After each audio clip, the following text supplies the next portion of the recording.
Hello, hello. Happy Saturday, everybody. We have another casual chat with Nourish Me. So, Nourish Me, Ja'Cory Sadie here with, go ahead and introduce yourself. Hi, my name is Genevieve. Say it a little louder, like me. Hi, my name is Genevieve. That's Genevieve, aka Vivi. And then this is her beautiful mom. Mom, introduce yourself. Hi, I'm Elizabeth. All right. All right, guys. So, we have Elizabeth here and Vivi here. And so, Elizabeth, if you want to tell the people where you from, where you live, and what's going on in your life really quick right now. Okay. Hi, originally from Ghana in West Africa, Whoop, whoop. which I miss a lot. Currently, I'm in Oakland, raising beautiful Genevieve here, preschool teacher, and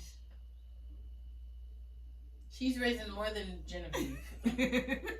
raising Genevieve and other two little ones too. So yeah, 3 babies. Yes. it's a little bit busy, but pushing it up. Like she says, keep pushing up right here. Keep pushing up. So it's inspiring, and I've known Ja'Cory for over 10 years, and she's not just a friend, she's a sister. So I love to support her.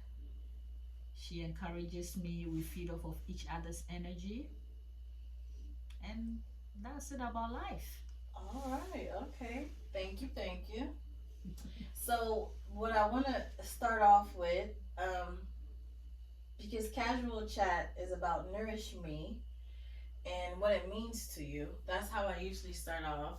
But before that, when we do have international guests, such as yourself, um, we like to know a little bit about where you're from, when you left, like how old you were, maybe what you were doing right before you left. What was your contribution to your community back then? You know, so if you can go ahead and say what part of Ghana you're from, because Nourish Me is all about what does the word nourish? Let's start there. What does the word nourish mean to you? Okay, I look at nourish as like feeding, blossoming, making Okay. something grow. Okay. And so we want to grow our community, right? We want to nourish our community. So that's why I want you to talk about where you're from, what you were doing right before you left, or achievements and accomplishments you did while you were there, and what was your community like there before we hop on over here back to the U.S. Okay, so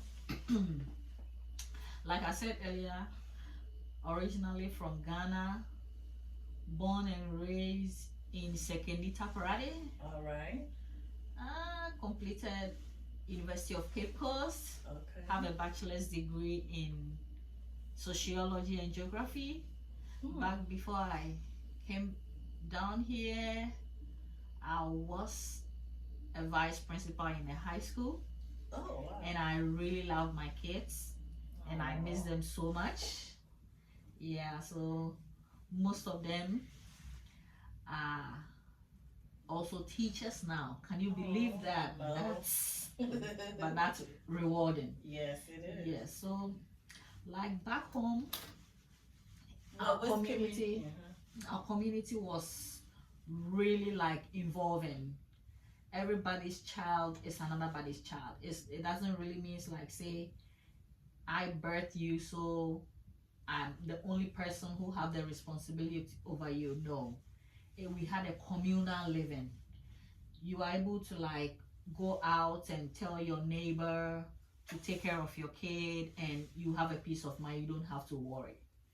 You don't even have to call and check whether the kids are doing great or not. It was like you have a peace of mind to go to work, to run your errands.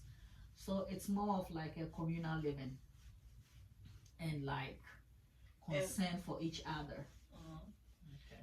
And then, was there, did teaching take up all of your time, or what other community settings were you involved in? Okay. Teaching basically was. Oh, vice principal, principal, and headmaster. Yeah, that's how we say it Yeah. over there. So like assistant headmistress, that's what we say. Headmistress. At the Church of Christ Senior High School. It was in Ateku, Oh, okay. in the Western region. Oh, okay. And then I am familiar because, guys, I was taking some Akan language lessons, and I will be resuming those shortly. But I'm familiar with the area that you're from, or at least where your family's from. You guys don't speak Tree as the language. It is Fanti or Mfanse. Yeah, Right? Fanti. Mfanse. So, if you can tell us a little bit of how that's a bit different from Tree, the traditional or the popular one that folks speak in other regions, but I know there are other languages as well. Okay. Would you call it a dialect? Yes, Akan language, it's, or? yeah, it's a dialect. Yeah. Okay. Jikori knows it because she's taking a lot of class in that. So I might even be wrong. She will correct me. Yeah, so it's a dialect. So like somebody who speaks Fanti and the person who speaks Tree, they basically can understand each other. Yes, it's really similar. Similar enough. Yeah, very similar. There are some differences as I've taken classes in both. Fanti is more like they use a lot. Whereas Tree, I don't even think that's in the language. No, guys, I told you she knows even more than I do. I didn't even know that. Yes, so I have a good teacher. I have a good tutor. He's finishing up his degree now, so I'm waiting for him to be finished with his degree for us to resume. But so she and what region of the people speak that language? Oh, okay. Fanti basically in the Western region. In the Western region. Yeah, okay. and Cape Coast, like Central region, also speak Fanti. Okay. Yep. And so, what other areas of the community were you involved in outside of teaching or headmistress position at the local, at the high school there? Yeah, outside of teaching, I was basically involved with church work.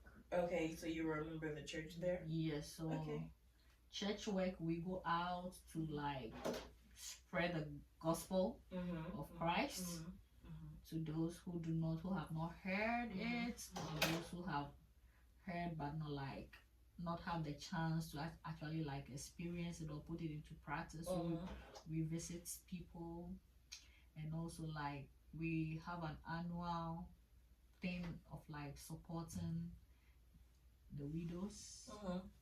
So we bring them together to feed them, listen to their needs, and when we are able, we help them out.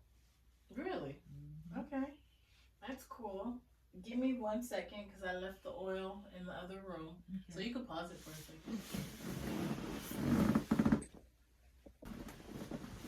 Okay, so you telling us about your community work, and then church, and then school, and then so you were a headmistress. Is that the position that you left? Yes, you left Ghana. Yes, that was the position I was in before I had to resign and come here because of family unification. So that's what happened. Okay. All right, and so you said the word nourish to you means to grow, to feed, right? And what else? You said one other thing. Yeah, grow, feed. I guess I forgot. Okay. Yeah. Okay, grow and feed. Okay. And so, so how long have you been here since you've left Ghana? How long have you been here? 10 years. Oh, actually 11. 11 years. Oh, and you came straight to Oakland? Yeah, straight to Oakland. Straight. But the flight was so long. Ooh. Like from Ghana to Dubai was like 7 hours. Ooh. Yeah. Then from Dubai to San Francisco was 16 hours. Ooh. See? Yep. And it was so funny. I remember the first meal I ate was pepperoni pizza. And you was disappointed? yes, I was. and it was and there was some steak barbecue. Mhm. Oh, I didn't know what I was eating Mhm. because I couldn't like it was sweet. Mhm. So how will I combine meat with the sweetness? So it wasn't really making clicking for me. But Mhm. now Mhm. I'm You're kinda used to yes, it. I'm used Yeah. to it now. So I remember when she first came, because like she said, we've known each other for 10, 11 years because we go to church together here. Um, she turned her nose up at sweets, right? And because I've traveled, I do understand that sweets here are sweeter than in other continents. Just unnecessarily, unhealthily sweeter. So, I remember her being like, "Ugh, no, I don't like sweets here." And then now here we are, 10 years later, and I be seeing her take a piece of pie and a piece of cake and nibbling here, and I'm like, oh, I don't ever say nothing to her, but I'm like, oh, look at her, she's really adjusted, she's really. But I also That's think probably true. because the kids, it's probably That's made her true. change some of the way her dietary preferences as well. But also like the Ghanaian food, like mostly the Ghanaian food here are so expensive. Yes, it They are is. really Anything expensive. imported is With the expensive. natural feel, the natural taste and everything, it's really expensive out Right. here. So once a while, you like spoil yourself, go to the African market, buy, Mhm. and have a feel, Be able to a taste cook of like home. home. Yep, Yeah. that's true. Yeah. I know Ike was telling me there's some restaurants around. And I'm like, Yes, really? there's Buka Kitchen.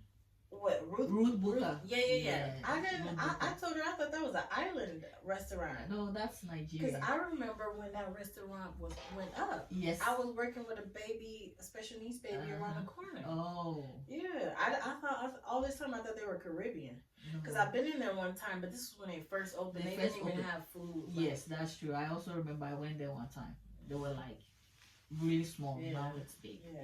Mm-hmm. Okay, so now that you're here, you said you're a preschool teacher.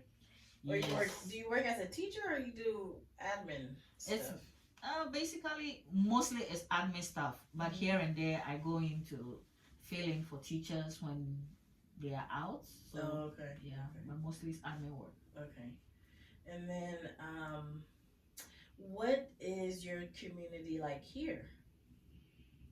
Oh, that's your community involvement. I'm pretty sure half of it is at your children's school, right? Yep, that's okay. So community involvement here. Yeah, basically it's because how are you helping this community grow, right? You just told us how you helped the community grow, how you were feeding the community back home, right? Yeah. Maintaining the function, how communal you guys were towards helping each other to function. Okay. And so how is that here for you?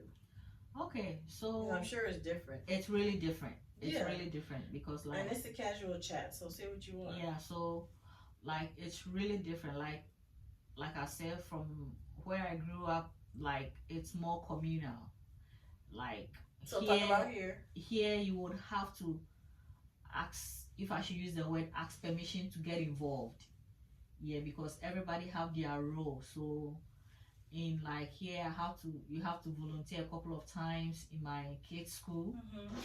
Yeah, Manzanita Seed, I love the school. So like I love the work they are doing with the kids. So once a while you go there to volunteer and see how best. It's part of you mean the school expects the parents to be a bit involved?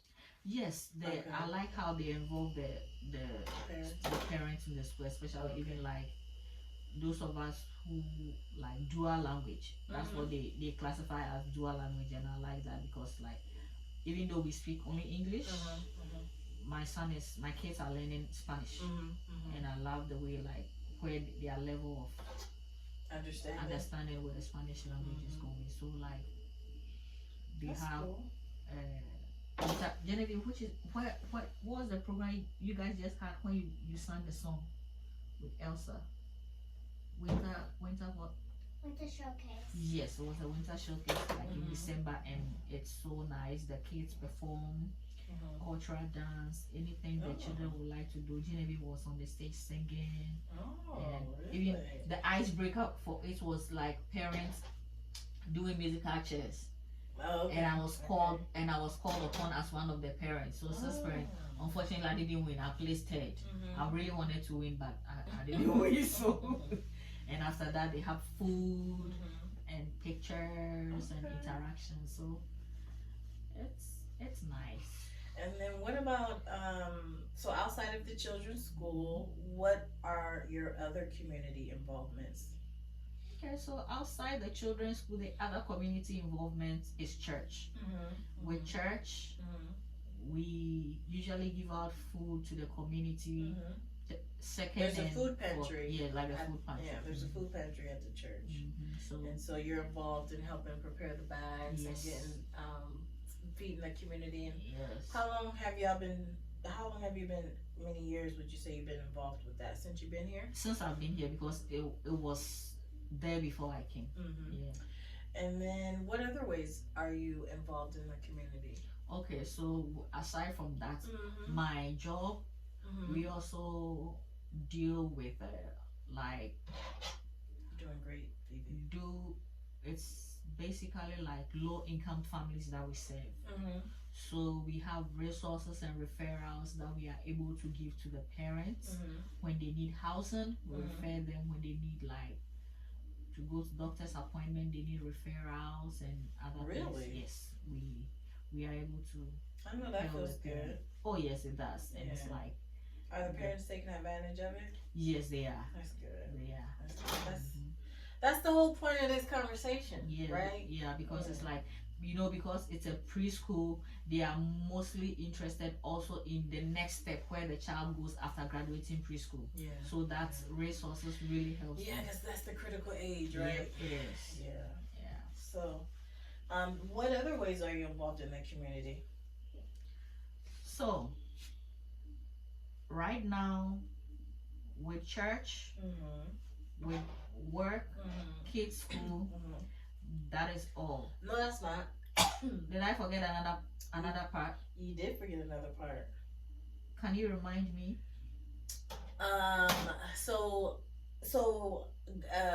Elizabeth here is from Ghana, but where's your husband from? He's from Liberia. And so, as a family, you guys are involved in what? Yes, we are also involved in the Liberian community. Here in Oakland, right? Yes. All right. And how is that? What have you guys done recently as far as the Liberian community goes? Oh, so with the Liberian community, they host functions and we are able to like support and they support each other with family events, family tragedies, family celebrations, church events, food, preparations, right? Yes. And even there's one coming up on next Saturday, 11th. What is that? One of the family celebration? Yeah, it's not actually family celebration. It's kind of like coming together to support the loss of a homegoing. Yeah, homegoing. So we're gonna come together, raise funds for one of our community members that lost the uncle. That's all about nourishing the community, right? Growing, helping sustain the functionality of it. Yeah, we help each other. Yeah. All right. All right, and I think that's every way that you're involved in the community. That's a lot. Yeah. How you feel about that? Do you feel like it's a lot? I feel like it's a lot, but I would like to do more. Okay. Yeah, I would like to do more. Outside of working, you mean? Yep, outside of working. Okay. But hopefully the kids grow up much faster and I have time to do a lot of stuff. Oh, you want the kids to grow up quick? Yes. Like the kids in the States do grow up quick. Yes, they grow up quick. Like you help me so much with them at church. Okay. Before I have to deal with them at casual church. Casual chat. Yes, casual chat. No, casual. I'm gonna tell you because she's talking about something. I help her so much. I also had to let me tell you how I had to start helping her. I had to say, I went to your hometown and I worshiped there at the churches, and it was explained to me that mommies get a break at church, right? They have somebody to watch the kids so that the mommies and the parents can actually worship.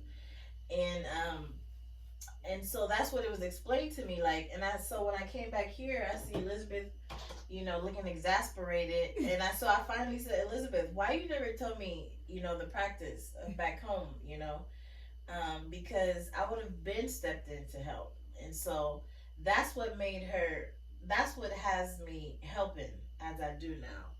But I love the kids. Yes, so she's helping Wednesdays and Sundays with my kids and other kids when they come into church. So it's really, really helpful because you have to be listening, you have to check on the kids. So it's a great relief. And So she has what? How old is the baby who runs around? oh, 21 months. Yeah. So grab that. So the 21-month-year old, they get free reign right now. Yeah. So of course, then they're running around up and down all the pews and stuff. So there is a room set aside, and we go into the room. So now let's get down to some other stuff. So when you think of when you think of the phrase "nourish me," Mhm. what does that mean to you as Elizabeth Massacoy? Nourish me. Okay, so nourish me. Mm-hmm. It's Like if you tell yourself that, what does Nourish that me. mean to you? It means like I have to at least find time Okay. for myself to grow. Okay. Yep. Okay. And so when you think about the word nourish me when it comes to diet, Mm-hmm. the way you eat, diet just means the way you eat. Okay. What does that mean for you? Okay, try to eat healthy. Mm-hmm. Yeah, and like don't be wasteful. Okay. Yeah. Why you say don't be wasteful? Oh, not be wasteful like with what you have because not everybody got it. And like other people need it. Uh-huh. And one thing like just an observation, what I've realized here is Mhm. that we waste a lot of food in this country. Mm-hmm. That is something I really observed. So Mm-hmm. like nourishing in terms of eating healthy, we eat healthy, and if we are able to preserve it, like keep it for the next time, that's good, and not just like to toss it. Okay, and then when would you say is the first time that you ever thought to intentionally nourish yourself through your diet? Okay, so it's all about like you see your body yourself in the mirror Mm-hmm. and you say this is not how I want to look like for Okay. example, So if what you're age was you? dating. Okay, so like maybe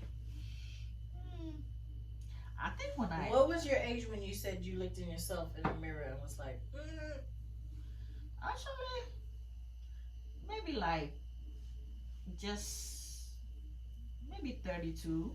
okay, Yeah. okay, and so keep going.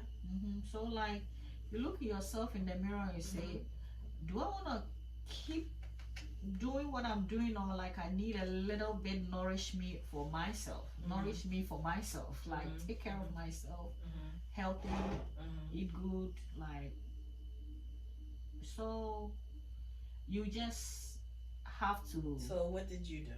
Okay, so I have to eliminate, like take out some of the junk food I eat, Okay, like the fast food. so you Right. made a conscious decision. Yep. Okay. Yep. Not to be eating those junk food. Reduce my sugar intake. Eat a lot of greens. Yeah. So that is basically. Okay. And then, so before the age of 32, you were never intentional about nourishing yourself. What about when you were pregnant? Yeah. So I use that age because it was after I had my first child at 31. Yes. So when you have your baby, baby is nursing, you have to eat. So in the process of eating, at least after a year, you know that you're gaining weight, like you have to take care of yourself and your baby, because as you eat, the baby also eats. So that is when I realized I have to do something. That is right. Okay, and so when you were younger, the thought of nourishing yourself through diet, like, I was introduced to the food pyramid, which I don't even know if they teaching it anymore. I think they're just teaching like healthy foods, you know. But like I was introduced to healthy foods, I'd say, in elementary school. So I was probably consciously, I was like 6 years old, 7 years old.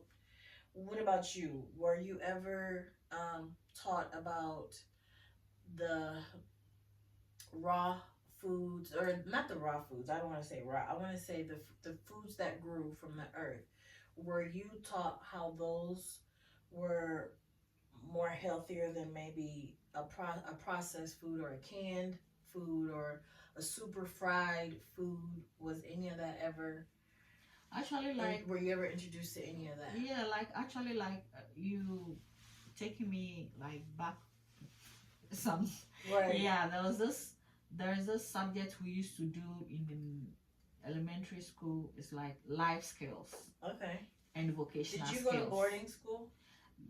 With the elementary, Junior, the elementary. no, elementary wasn't boarding, but Okay, high no. school was boarding. Okay, but Yes. we're talking about public elementary school. Yeah, so Okay. public elementary, yeah. So They we do, introduce- yes, we do life skills and vocational skills. Okay. So it's basically about like how to like learn some life skills, and cooking was part of it. So they In elementary school? Yep.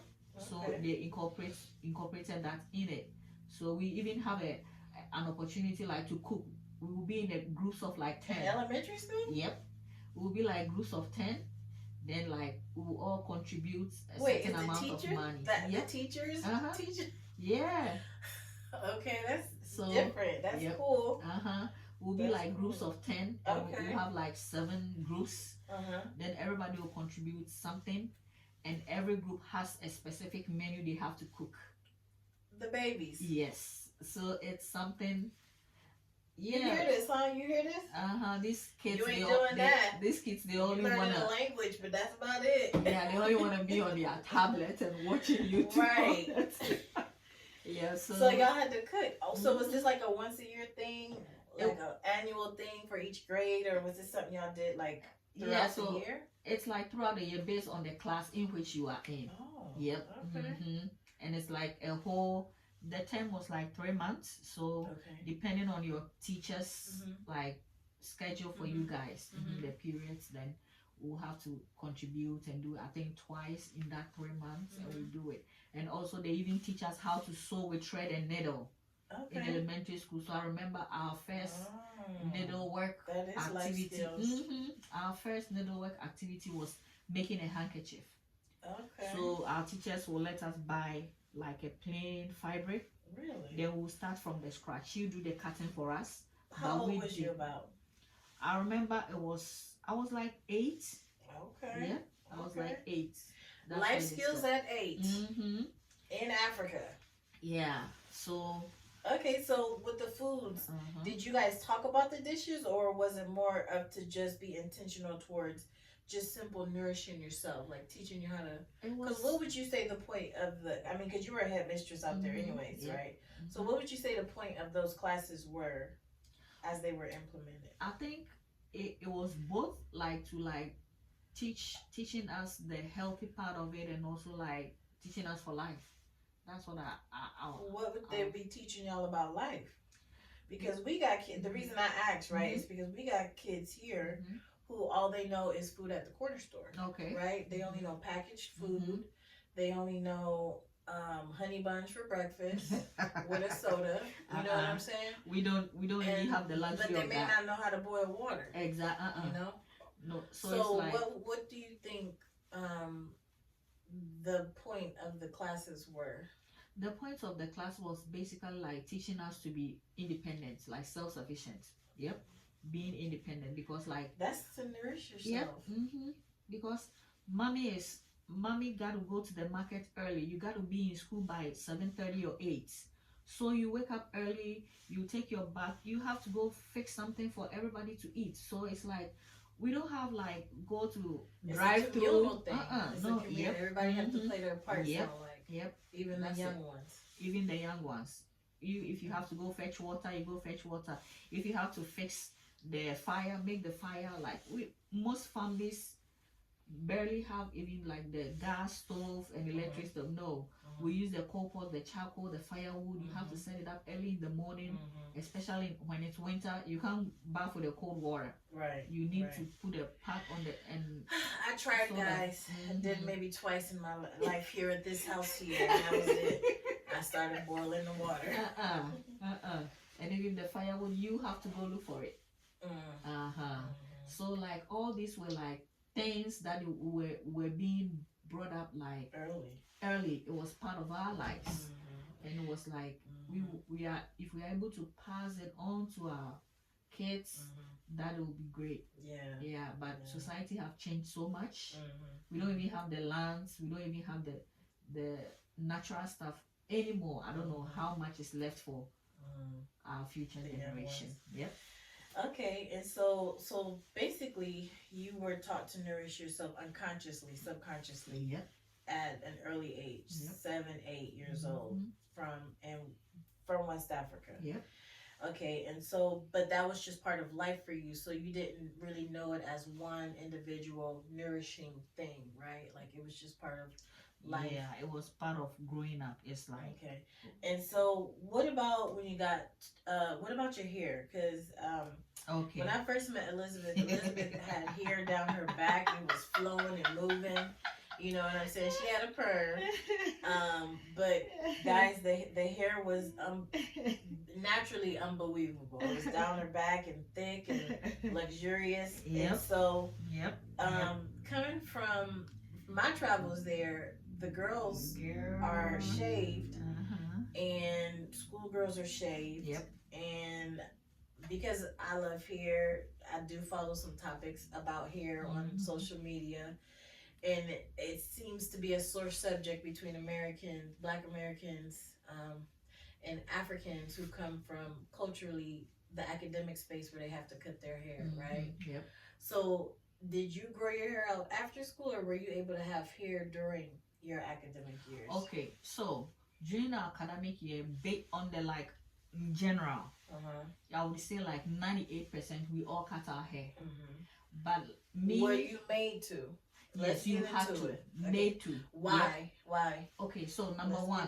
Okay, number one. And I don't want you saving face. You can give the reason. Okay, you've been head mistress, so okay. Exactly. So go ahead. I want you to tell I'm me. not gonna say face. So what happened was because that basically it's like we all grew up into it. Okay, so the one of the reasons why, if I should remember, in elementary school was that like it wasted time. It was a waste of time. And also some of the parents will put a whole lot of extravagance in this hair, and the kids do not even pay attention in class. They will be fidgeting with their hair, long hair, and this, and like some of the kids would even want to compete with their teachers, their female teachers. Yep. So like, oh yeah, and it was like kind of like a competition. If my mom is able to do this, why can't her mom also do it? So it was a distraction, if I should say that. So you have to cut your hair. But me, in my case, there was an issue with me, like I couldn't cut my hair. Anytime when I was my mom said anytime I was a baby, when they cut my hair, I would be sick. So I was excused. That was my exemption. Yeah, that's funny. So the exception to the rule. That's the exception to the rule. Yeah. So I was excused, and it's like when you get the if you are excused, your hair had to be kept neat and like on point, not to be a distraction. Pull back, hold it like simple style, not all those bows and stuff, flash. But as I grew up, when I was in, I think when I was in junior high school, I think here is it 8th grade or something. Junior high starts at 6th, 7th, or 7th, 8th. So I think 8th. One day I was just home and I told my big brother to just cut my hair. Why? I don't know. I said I just felt like you don't fit in with the rest of the girls. I don't know if I don't fit in or something. I just told my brother to cut my, and everybody, my siblings, my mom, everybody was looking at me. Against you? No, not against me. Like they were surprised. Oh, okay. Because they know, like, I know if I cut my hair, I'm gonna be sick. Oh, Uh-huh. that's right. I forgot But- that part. It just came to my mind as I cut my hair, Mm-hmm. and my brother gave me a nice haircut, and I Mhm. never felt sick. Okay. So, from Mhm. junior high school, 8th grade, I started cutting my hair. Mm-hmm. Went to the high school, Mm-hmm. you cut your hair. Okay. So after high school, Mhm. Now, high school is boarding school for you? boarding school for me. Did you go, what is it? Boarding school where you came home every day, or you went to boarding school away from home? Boarding school away from home. Yep. Okay, so how was doing your hair or shaving your hair there? Did y'all get shaved at the school, or Yeah. did you come home on the weekends, or? No, you don't get to come home at the weekend. The school arranged. We had a school barber. Oh, So okay. I every didn't know that. Saturday, yep. Every Okay. Saturday they come to our Okay, place. shave. Yep. Yep. You be in the queue, be in the line. So you have to like have an appointment and get a permission. You just don't walk up there. Mhm. You need permission. It was actually a Catholic high school, Uh-huh. girls. Oh, Catholic high school. Okay. Yep. So discipline was on point. Oh, okay. Yep. Yeah. Mhm. As it is with those Catholics Yep. all over the They'll world. say that a lady is seen, not heard. Yeah. So, Oh, wow. So it really, I love that school, Archbishop Porter Girls. So- Well, shout out to your school? What's Yep. the school name?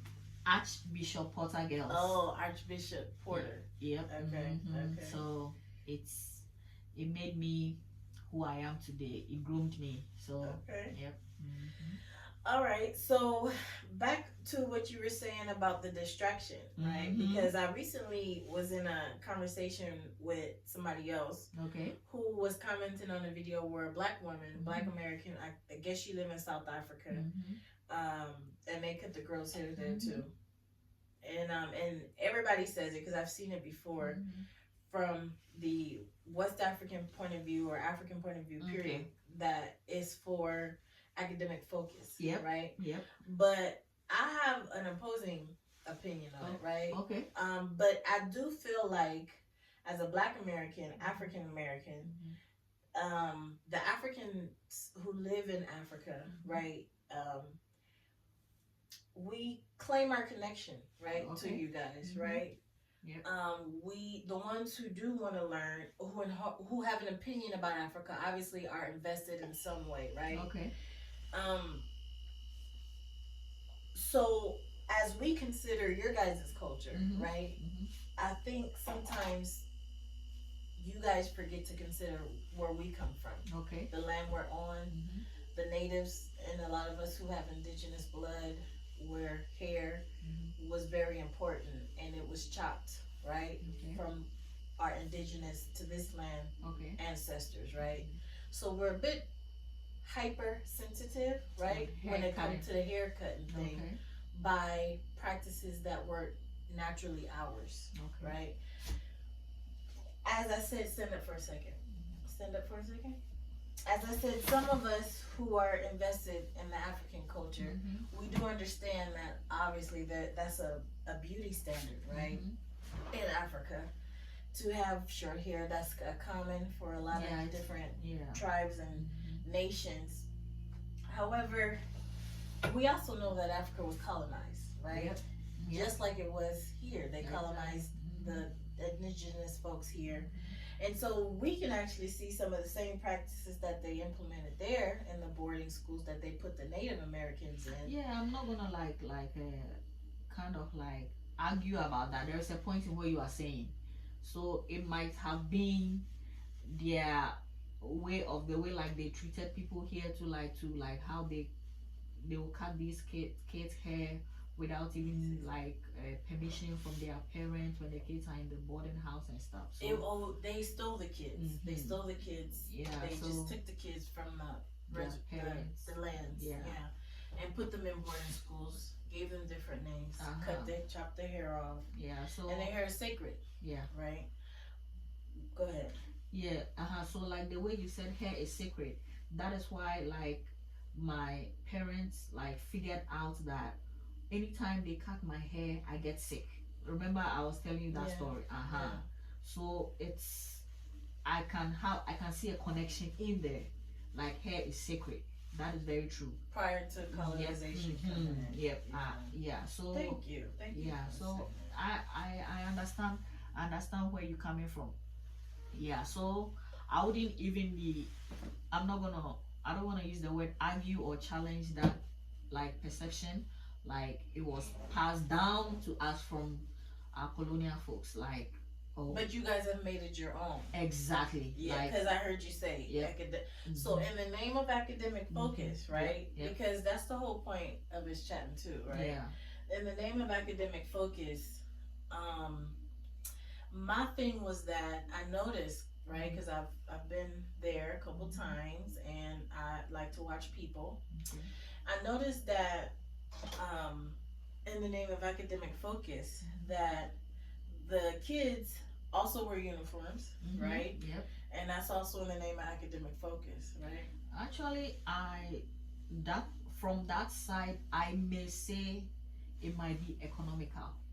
Right. Okay. Yeah. Okay. So economically, Yeah. it's so some have argued it's all academic focus, it's all to keep uniform and everything. But economically, I understand because I grew up in the West Coast, mostly down south in Georgia as well, where public schools you were what your parents send you to school in. However, in Louisiana, it's still like it is because they were French colonized first, like it is in Africa, where a lot of the high schools, senior high schools, even the elementary schools, even though they're public, they all have uniforms. Yeah, and I always thought my cousins like had it good when it came to that because growing up poor, my mom we didn't always have school year clothes, new school clothes when school started, or shoes. You know what I'm saying? So I just always thought it was cool that all they gotta do is just wear a uniform. They didn't know it was from the year before. You know what I'm saying? So I get economically how it's good, it's easy for the parents, pass me down through the kids. You know what I'm saying? Yeah. But my thing with the hair thing was that like you're right, it does take time, like and there is attitudes that can form, but as I was there watching these girls who could possibly have these attitudes, they showed their attitude in a different way. It was in the way they walk, or it was in the way they walked, in the way they held their books. Like the attitude still brought forth. Like I can see still how they can still be like, that's just natural for kids, right? To be distracted, easily distracted. And then like the fact that, because I grew up wearing skirts and dresses all my life, to wear a skirt and a dress to school and to still try to play with the opposite sex, that's distracting. You know what I'm saying? Like, there's no way I can sit in class and be equal to a boy and I have this skirt on. And then I'm over there, and then it's raining outside, and then these girls are in these skirts and they gotta go home in mud and they got these dresses on and skirts, you know what I'm saying? So it's just like, I really didn't understand, for the sake of the argument of convenience and things like that, because not every part of the uniform was convenient. It just seems like the hair is the only thing everybody focused on. When it's hard to run and play on the playground in a skirt. You know what I'm saying?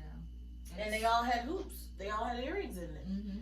That could be a distraction too. You know what I'm saying? If your earrings look better than the next, and yours is real but theirs is fake, you know what I'm saying? Like, actually, like the focus, like you are saying, the focus is much on like the hair, the uniform thing.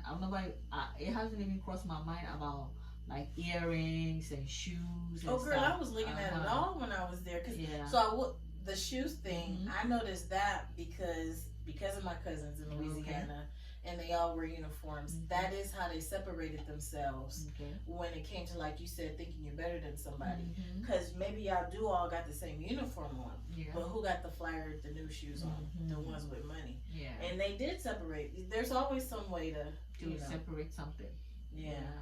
So that's that. And then what about, so when were you, so then you cut your hair off in high school, right? Junior high. Junior high. Mhm. And then when did you decide to let it grow back? Because you was shaking it by Yeah. the time I saw you here. Yeah. So after high school, okay, so there's this thing in high school, like every final year student, like the girls especially, would store their hair. We use storing. We use the word storing. Okay. Like What that mean? grow. Let their hair grow. Oh. They will not cut it during their final year. Oh. With the senior year. Yeah, the senior year. That's what we Okay, say. see, I didn't know that. With the intention of hair minute Oh, okay. when you finish school. Okay. So it's every girl's dream. When I was in high school, yeah. So I don't know now, but to perm your hair. yeah, to perm your hair after high school. So okay. and there was this whole thing like in our school, you would have to wake up early the senior year. Anyway, they give us pass to go study at any time of the day, like night time. We go out to study. Okay. And the junior ones will be sleeping because it's a boarding house here. So you would have to take a shower early. Okay. And scarf your hair really tight. Okay. So it will be down, because some of the teachers would go around be looking for those whose hair have outgrown, and they would have to depunk you. Really? Yep. Wow. So that is something. Yep. See what I'm saying? That don't make sense. Yes. But I'm listening. I'm listening. Yeah. So that was that. So okay. So y'all had to make, y'all wanted to pat it down. Oh yeah, you have matted. to exactly. You have to like carve it overnight. That's funny. And you don't even have to wash it every day, because you have to wash it every day. It's gonna be trouble for you. You get that time. So yeah, you have to pat it really down to look it smaller. Yeah. Okay. So after high school, came home like a week or two. I got my hair permed. Okay. And naturally, like my hair, it's long. I have long hair, so that is why you saw me when I came to America with long. So how did you keep it? How did you keep it? How did you maintain my hair back home? Yeah. Oh, okay. Fortunately for me, my sister-in-law was a hairstylist. Oh, okay. So she would. So it was a family thing. Yep. For you. So how did she maintain it for you? Okay, so what was like the routine? Okay, so the routine was like every week, like Saturdays. Okay. Condition, shampoo, conditioning, styling gel, rollers, curling, putting. So, okay. Putting yourself under the heat. So she knew about hydrating your hair. Yep. With the conditioner. Yeah. And it's a whole business over there. Yeah, people go to school for it. Yeah, so. Okay.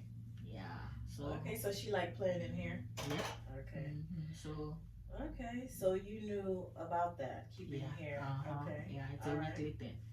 Okay, and so now you come over to America and you don't have sister anymore, right? And so now what?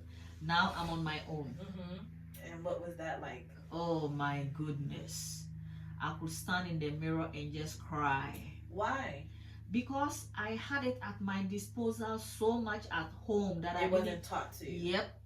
I wasn't even like thinking of you were like absent-minded yep. about it. It wasn't something that I'm gonna like. It's gonna be a necessity when I came out here, because I had come here. I don't know nobody, and like with our kind of hair, it's not everybody who can do our kind of hair, the texture we have. Yeah. So one time I remember the first year I came, I was standing in the mirror shedding tears, and my brothers called me to check on me, and I said, I can't even go to the salon. I don't even know nowhere. And I was kind of, I said, why? You can't try to do it yourself. Check on YouTube. They were telling me, check videos. So I just went to the beauty supply store, just got me a hair relaxer, came, stand in the mirror, and just relaxed my own hair. Did you? Yep. Okay. How was that? I was so proud of myself. Okay. Doing, like, relaxing my hair by myself. No hair fell out? No. Okay. It was great. Okay. So after, okay, so this is like doing this whole thing for like 6 years. Mind you, she never shared none of this with me now. You know, she never shared none of this with me. But keep going.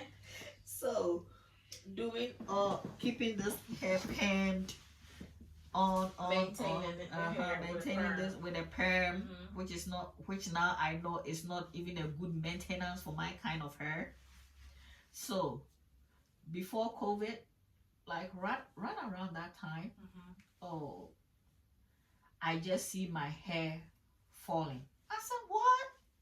What's Did happening you have to my children hair? by this time? Yeah, you had Yeah, I had children. to. Yeah. So I realized my hair was Well, did your hair fall out when you had postpartum, like post? postpartum. Not really. No, Yeah. I didn't really notice my hair falling postpartum, but Okay.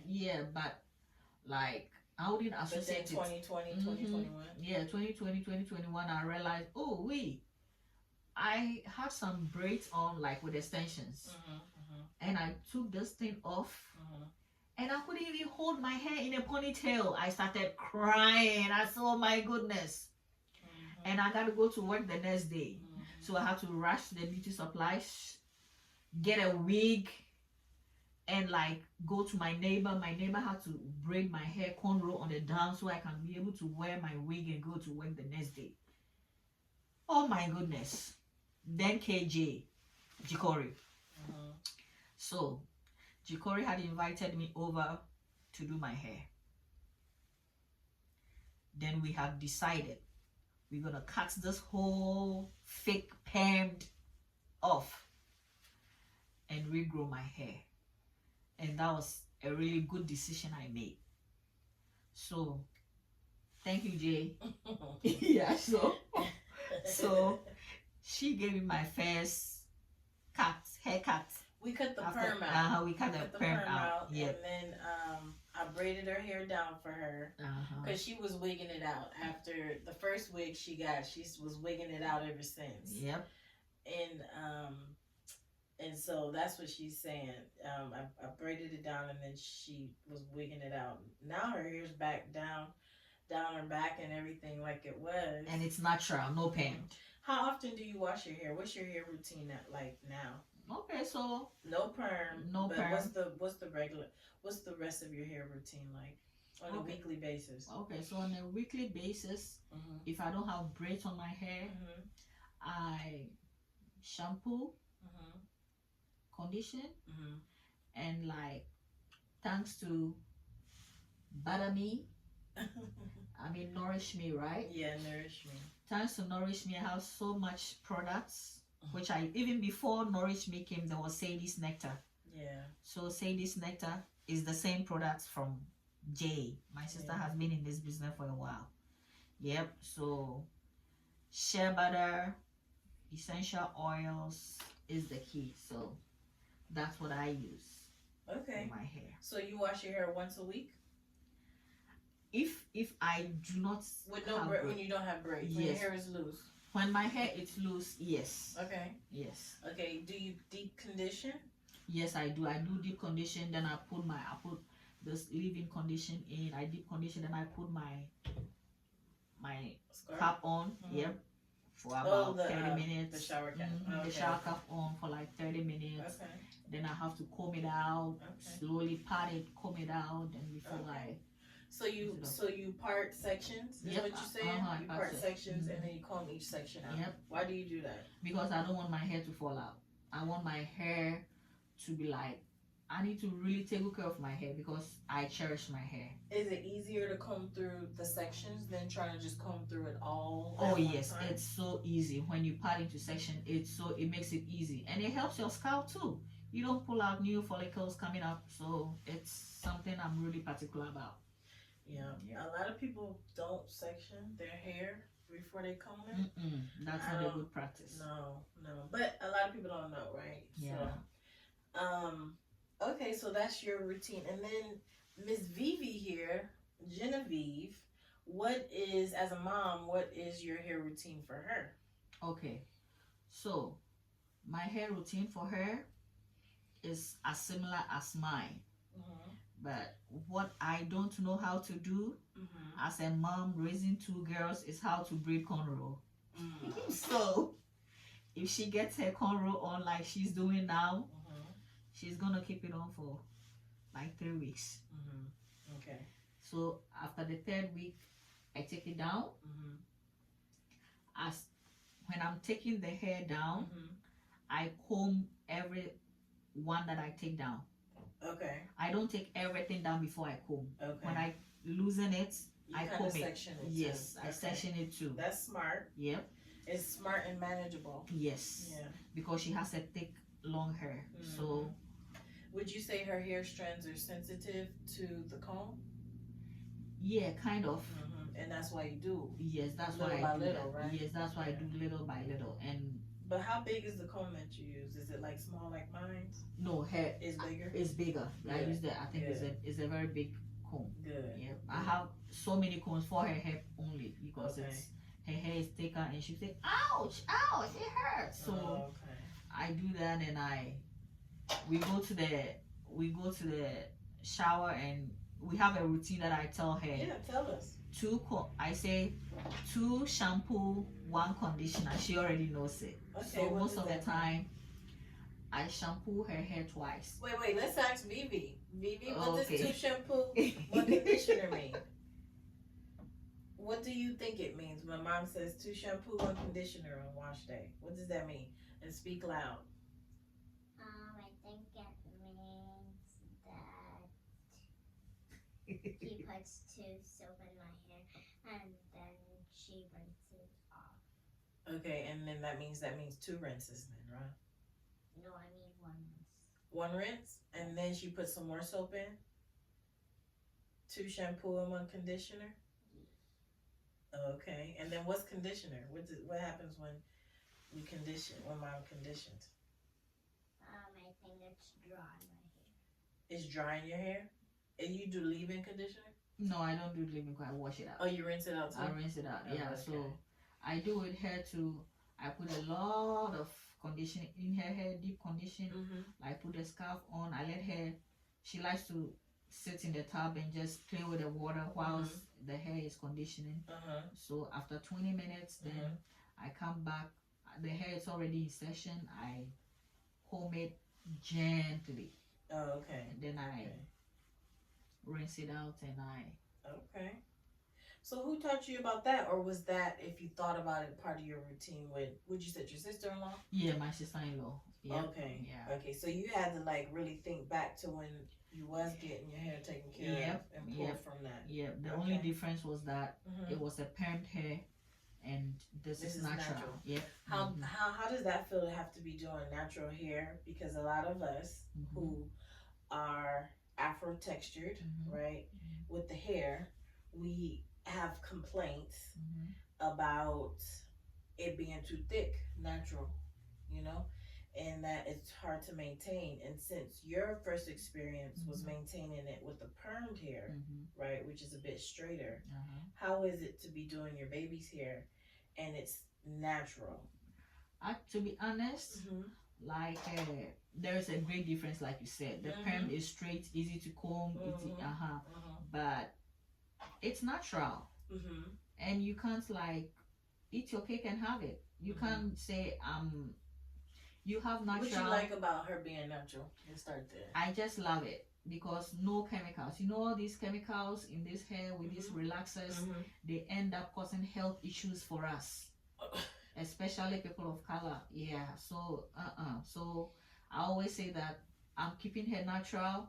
If she grows up and she wanna perm it, that's her choice. But as a mom, myself keeping my natural hair, this is my 5th year. I'm keeping it for my 2 girls, and it's beautiful. So how does it feel when you plan? Do you ever plan her hair? Yeah.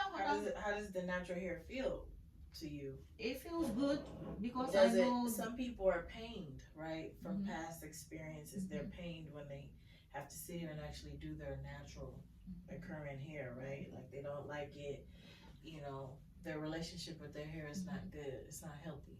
So how do you feel when you actually in her hair, like combing through each one? And are you a bit absent-minded, or do you enjoy the time? How do you feel about your hands? Do your hands being in their scalp, right? Like, because I feel it's a good feeling. I love to do it, and it's like, especially at the end, I'll just tell her, go look in the mirror what I did, and she'll come back and she'll be so excited too, especially when you finish doing it. I said, do you like it? She said, yes. So, and it's now, the 21 months also like be competing with her. When I say, Genevieve, sit down and let's do your hair, then she quickly pushed the chair and she sits down. So she would say, I want to do my hair. And one thing I've observed is like now she's more like knowing things, she's talking more.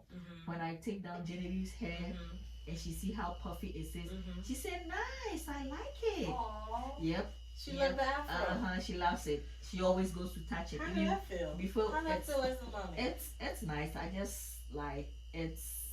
I know you gotta see. Now you get to experience it a bit different, right? Yeah. That how she's introduced to natural hair is different for her. Exactly. Even when I have braids on her and I take it off, she's so excited and she'll be pulling it right to her face.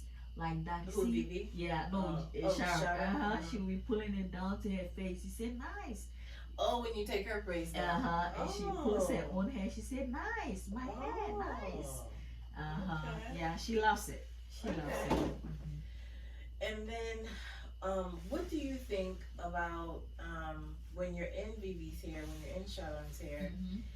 And because I think the part of doing hair is lost, where we realize how intentional our energy, right, can be as we impart, as we're in their head, right? This is the brain right here. This controls everything else. You have your temperature controllers back here, like your decision making's up in the front, right? The brain is housed here. This is where we manipulate in the scalp. This is where we bring in blood flow to the hair when we manipulate it this way, right? Like, I feel like the part of intentionality on the hair braiders or the hairdresser is lost, and the actual power they have while they sit here. We are naturally more relaxed when we get scalp massages. We are literally massaging the scalp, right, when we manipulate the hair. So the person is more naturally relaxed. And when you're more naturally relaxed, you're more susceptible, right, to the person who's imparting the massage to you, right? And so then, I know traditionally as women, this is the time that we talk. Usually the person who's having their scalp massage, aka having their hair done or braided, they're talking, right? They're more open. It's like a time to just let go, right? Let loose. But it's all stems also from the person being able to be massaged, right? So have you thought about the intentionality of that? Because if you think about it, because you may not thought of it like that, but think of it like this. When you sitting in a hair braider's seat and she irritated and she got like 3 other folks who waiting and she's just rushing through it, and her fingers are like rough, aren't they? Like her energy pouring into your head is rough. I've had that experience one time. Like I came on time for my appointment, but she had an emergency to go, and I even gave her the option like, oh, you can go and come back, I'm okay with that. But no, she wanted to rush me out and just like go and take care of that thing, and that's it, let me out of the door. So like I felt like she wasn't like really into what she was doing. She was in a rush, and even though she completed my braids, but I just felt like there was no connection, there was no dedication, and like the tender, like doing it with love. I didn't get that feeling. And so I think like that part is lost to the craft. I think so, because like right now it's about kind of to say to get my money in, and like how many people I can get booked. Exactly. And how many heads, how can I do this the quickest to get the next person in a seat? Yes. And when I think about, as we say every chat, you know that my symbol, the nourishment symbol, is from the term duafe, right? And what does that term mean to you? Now this is why she say I may know more than her. I don't even know what she's talking about. Okay, so from the Kan language out of the Shanti kingdom, the word duafe comes from feminine beautification with intentional grooming and in hygienic purposes. Okay, so you see, we'll actually switch identity very soon. We've already switched it. Yeah. She's teaching me now.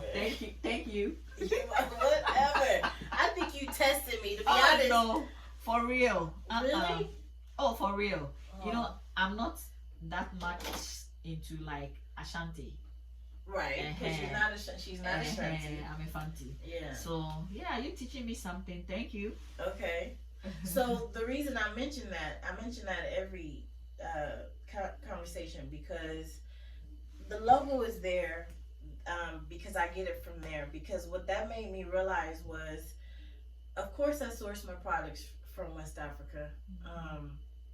And of course, and I realized, in being over there and learning what I have learned so far, there's always more to learn, guys. So don't beat me up too bad. But I realized that the Khan language is more widespread, at least as far as dialects and loose concepts of that come stem from the language, even in bordering countries, right? Yeah. So therefore, the concept of Dwafe, meaning that feminine grooming for beautification, hygienic reasons, has always been a part of the African culture, right? At least West African, right? It is. But when I think about us as a whole, those in the diaspora and going over there, I don't really see it so present for it to be such a concept.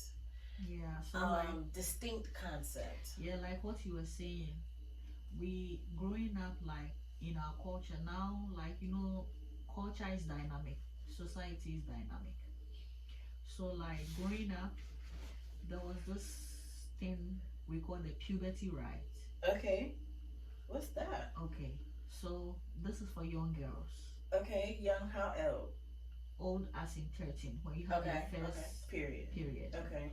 So you are not the only person, okay? It's like an A animal communal thing. It's a communal thing, okay? So it's like kind of adoring you into womanhood. Okay. So this is Fanti people? Yeah, Fanti people is something like, it's almost, I know southern Ghana. Okay. People in the south do it a lot, and it's basically almost like in every the tribe area. Yeah. Okay. Almost every in the tribe. airway. Yeah, airway have theirs. They have their Adangbe have theirs, like the Depot. They have Brabro. Okay. Fanti. So like. Okay. So break off some knowledge to us then. Yeah. So like how you are saying how like the feminine like is intentional grooming. Yes, intentional beautification. Exactly. So during that period, the older women will sit all these young teenagers down, teach them how to take care of their body. Okay. Grooming. Okay. Like we're gonna get into that next, but keep going about the ceremony. Exactly. So that is the ceremony. I feel like. How does it go? Okay. So like it's good, but now. Tell us your experience. Okay. My experience, I didn't partake. I didn't partake that. Okay. What about your mama's experience? My mom's experience, she passed down to us. Okay. As in like, it made you learn home grooming. Like as a woman, how to carry yourself. What does that mean? Okay, how to carry yourself like. You're a woman, you have your period, you know how to clean yourself. Okay. Because you don't want Did she show y'all how to clean yourself? Yeah. Okay. You guys are taught how to clean yourself. Okay. How to like maintain yourself, because like yourself how? Back in those days, we had no sanitary towels. It was like cloth. Like. Oh, so she mean how to maintain yourself during your menstrual period. Exactly. And so what was that like? Because I was talking to another person on the chat, and I was explaining to them, I was like 11. I said 10 in that chat, but I was about 11. But if you tell me you have to maintain yourself and wipe from front to back, which was the talk I got, I didn't know what that meant. You know what I'm saying? Like, I need a demonstration. You know what I'm saying? Yeah. But I didn't get it. Right, I didn't get it until maybe 2 years later when my mom started smelling me. Okay. Right, and I was neglecting myself. Okay. Right, so that's why I'm asking like detailed even questions. Like Vivi, even Vivi coming to that. Anytime I tell her, when you are bathing, you make sure you clean, you wipe yourself good. So But does she know what that means? Have you shown her? yeah, I've Okay. shown her how to do it. Okay. So it's like Okay. I don't have to worry. Like she knows it's something I always check on her. So if y'all don't have pads, because guys, Yeah. I'm gonna be real honest with y'all. I dream in my mind of living in the backwoods somewhere with no electricity and only water from a stream running in the river. But I always think, like, what am I doing with my period? I'm girl. so jealous when it comes to the men, because I'm like, what am I do? You know, it's running down my legs. I can't be in the bush with blood running down my legs. Yeah. So what is that like? Because I've never heard nobody talk about that part. Yeah, because it's a kind of a sensitive topic. Right. Yeah. But for women who don't know, how would they know? Yeah. So like that's how those rights usually teach us. Okay. They teach them because it's the cloth is basically like cotton, which can absorb the blood. Okay. And you are taught to wash it. How often? How do you want to wash it? Ask them when you go and take your shower, you wash it, you bring another one out. Okay. What about if you at school and you're out in public? Okay, you are out in public. I do not know that side of those who are using. Do you guys stay home then? I think so. Those that time who didn't have it, but during my time in junior high school, during my time in senior high school, we had pads. Breathe out. Okay. We had pads, so you can hold yourself. Yeah, you can hold yourself, go to the bathroom, clean up and stuff. Okay, but unfortunately, breathe in, breathe out, breathe in. Breathe in, breathe in, and out, and one more time. One more time. That's relaxing. You gotta breathe in. I want to see the chest rise. Breathe in. I want to hear you breathe in. There we go. And breathe out. There we go.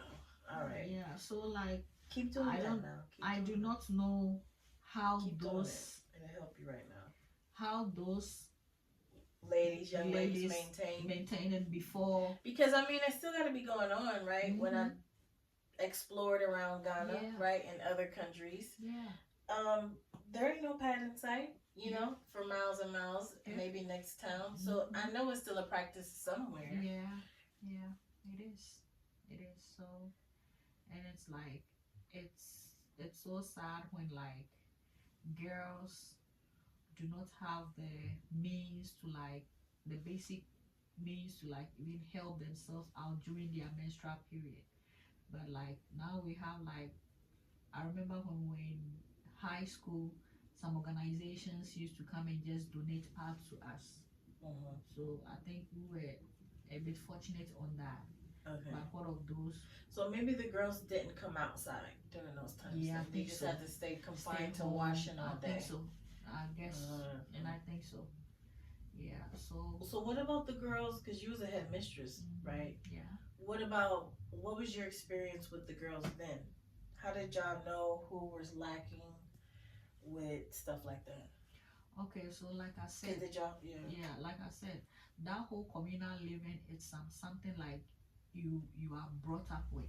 So the girls took care of themselves. Okay. Like classmates took care of themselves. If I know my classmate don't have, I just give her what I have. Okay. So it shouldn't have to get to the teacher. Exactly. That's what they took. They are kind of like even shy to tell us, but as because they know y'all gonna be looking at like, why didn't you help her? Exactly. And it's like we the teachers will come in to help, but before it get to us, they would have just dealt with it themselves, help their friends out. Okay. That's interesting. Now I know there gotta be some mean girls, right?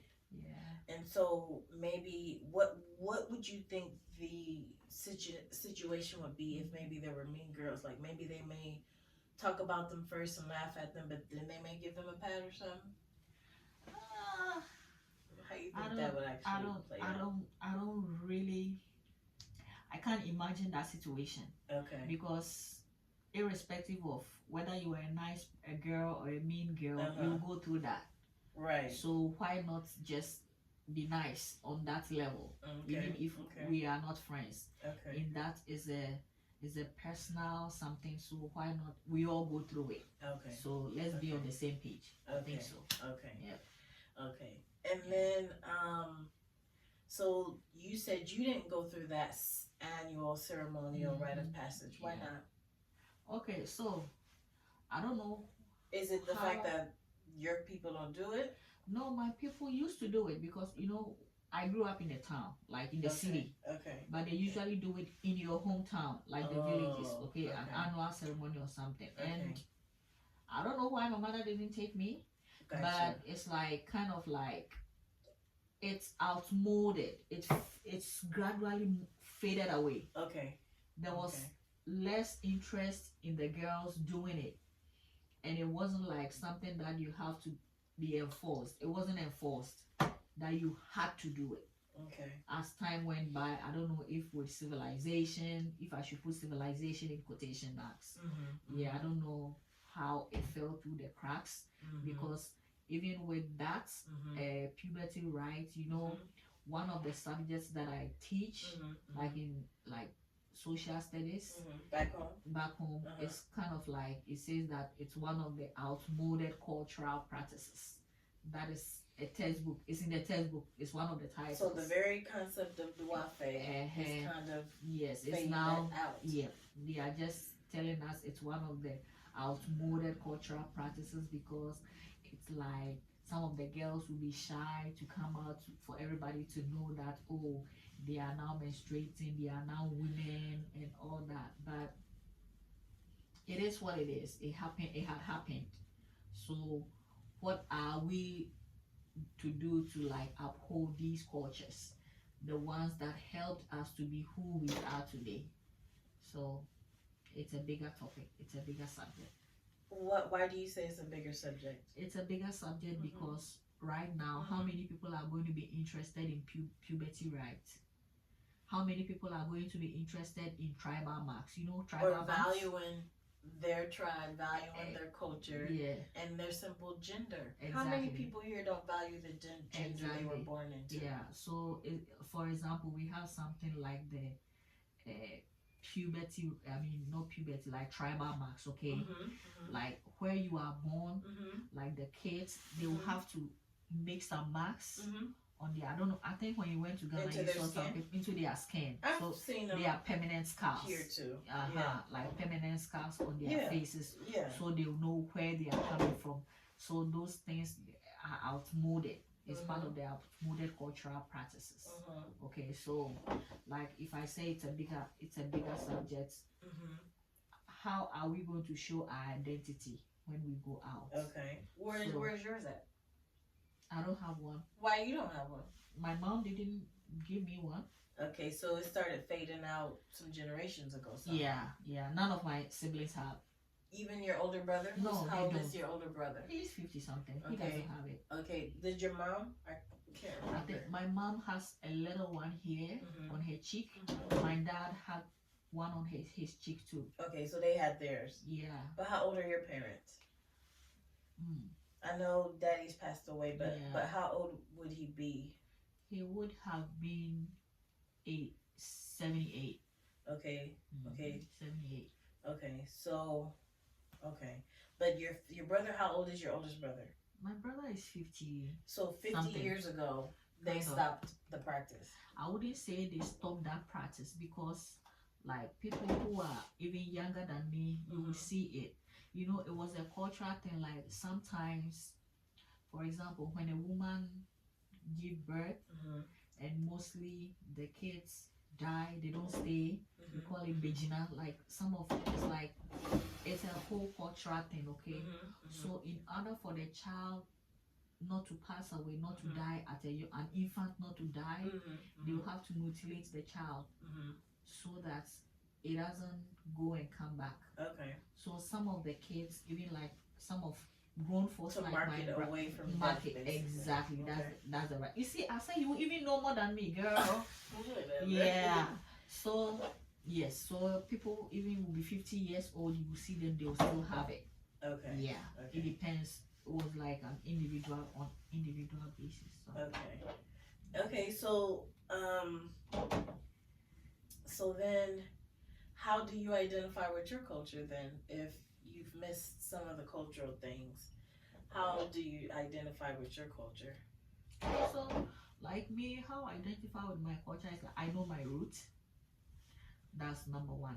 I know where I'm from, and I know like how to live with people. Living with people, as in like it's embedded in me. I know how to respect my elderly people. I know how to serve.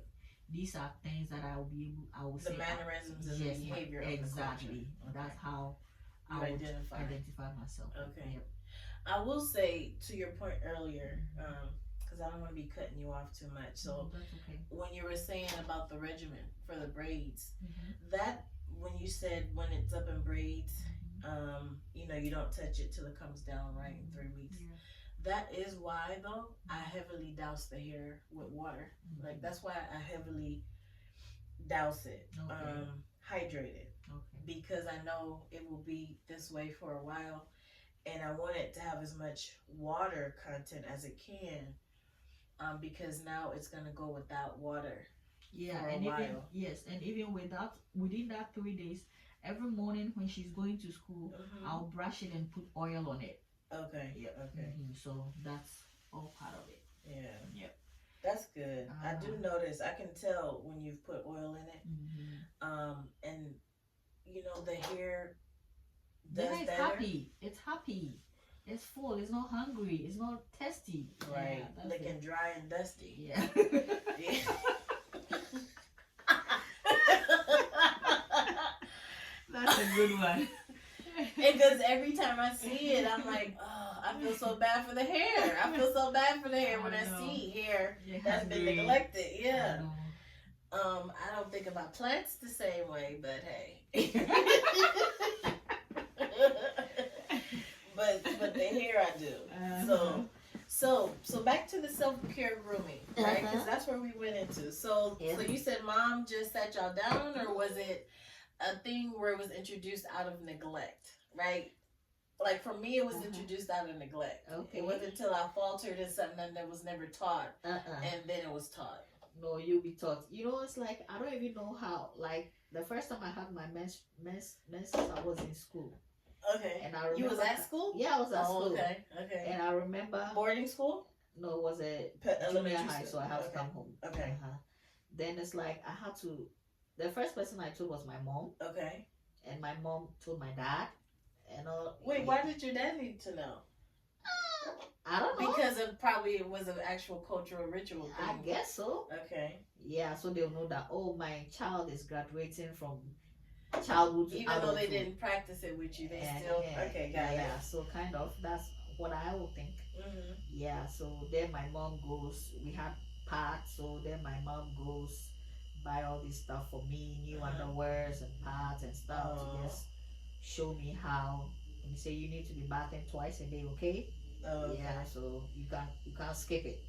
Okay. Yeah, showing you how to shave and just personal grooming. Okay. And even with that personal grooming, remember I told you we learn about vocational skills and life skills.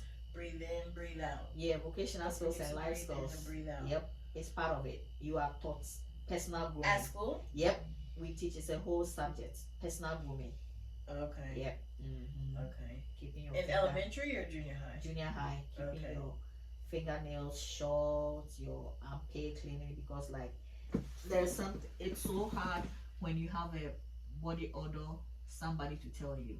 It's really hard. What do you mean? Like it's rude to tell somebody they stink? It's not rude to tell somebody they stink, but how many people are bold to tell you stink?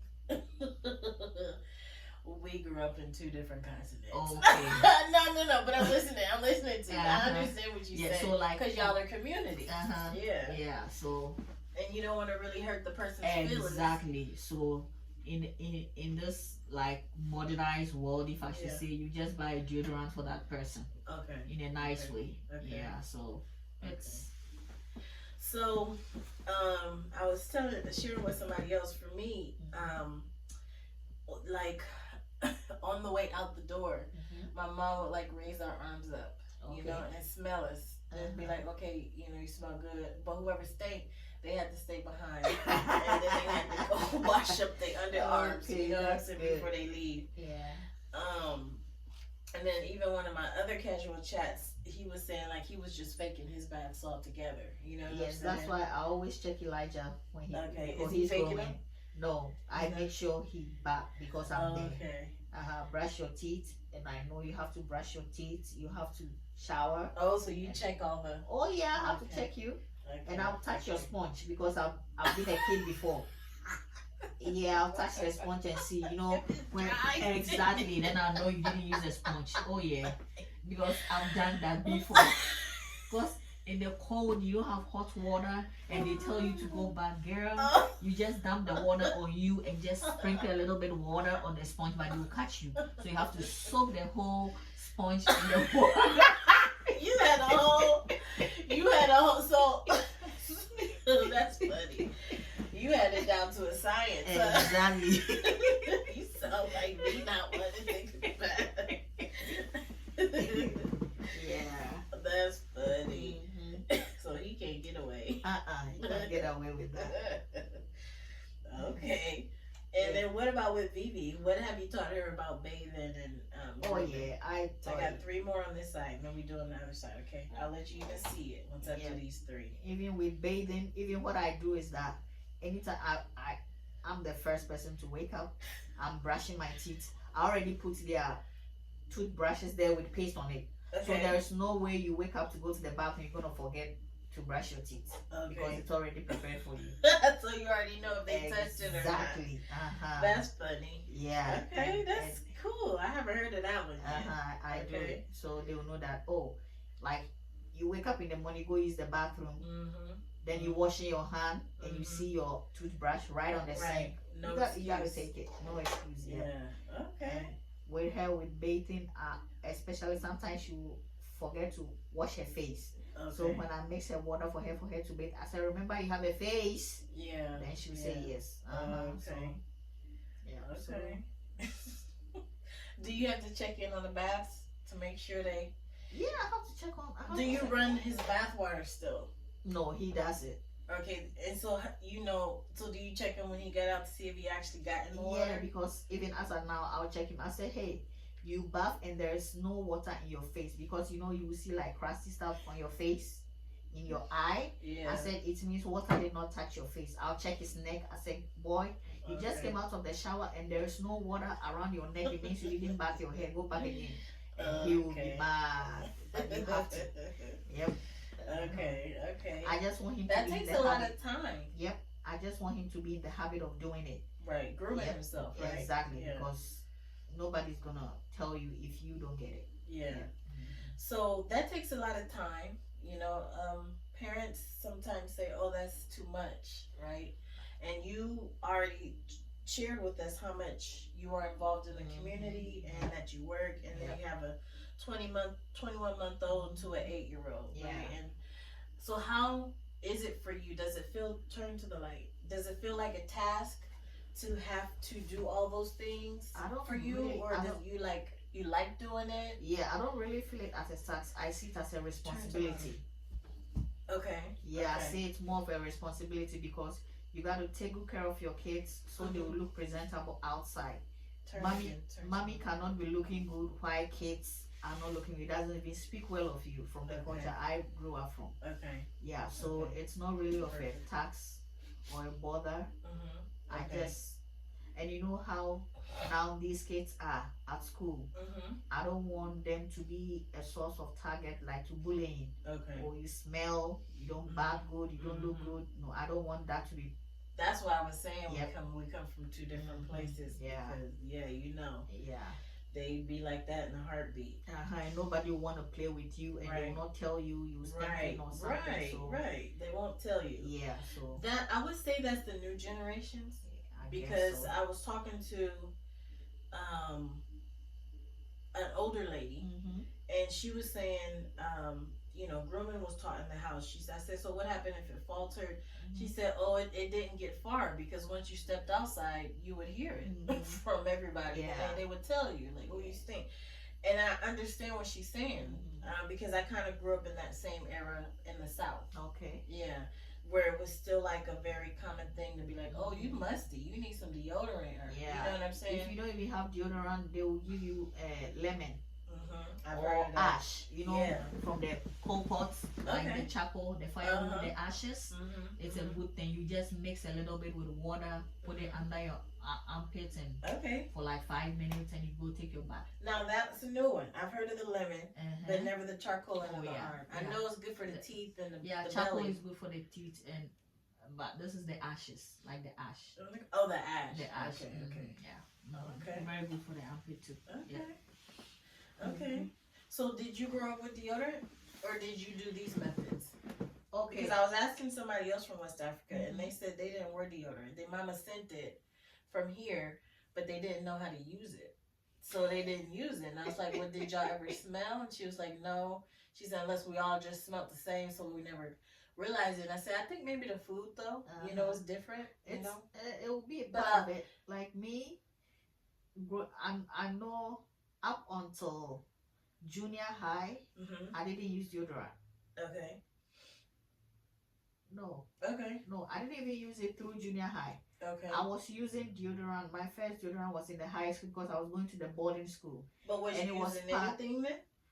No, I don't even remember. Okay. Once a while you will just use ash. Once a while you just use lemon. Okay, once in a while. Yeah, once in a while. Okay. You have nose. When you smell your armpits, you will feel it. So you just go take care of yourself. You don't have to be told. And then with the deodorants, it was part of the items you have to take when you go into the boarding school. Okay. So that was how I started with deodorant. Okay. All right. And then so you would say that so physically, how have you nourished yourself, and how was that for you growing up to physically nourish yourself? What does that mean when you think of physically nourishing yourself as far as externally, not internal consumption? Okay, so like externally, I would think it might be like unconsciously, like the things we were being taught, the upbringing, it helped to nourish us, but we didn't know that was nourishing. No, I mean like for physically nourishing your skin. Oh, like my skincare? Nourishing your muscles, right? Oh. Nourishing your lungs. But you know, maybe physical activity. Okay, I get it. So with physical activity, in school we had PE, physical education. We ran, we play sports, and we walk a lot. Okay. We didn't have cars. Car is a luxury. Here it's kind of a necessity. But growing up, it was a luxury. You would have to walk like, so I had to wake up like 5 a.m. every day. Take a shower, leave, because the school bus, it wasn't really a school bus, it was my dad's company's bus. And my school shared a common wall with my dad's company. So that was a good thing for me. So the bus will come at 6 a.m. Everybody on board. The driver was this old man. I wouldn't say he was mean, but he was principled. Everybody gets on board and he leaves. Even when everybody leaving you, he's leaving you behind. Even when people are begging that somebody come and you say no, he will say, "You are supposed to wait for me, not me." Wait for you. Yep.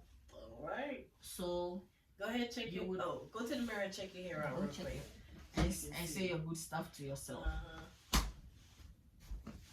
It's okay. It's okay. Okay, check yourself out. You like it? You like your hair? You do? All right. No, let's keep rolling. Beautiful. You want me to help? You can touch it. Yeah, you can touch it.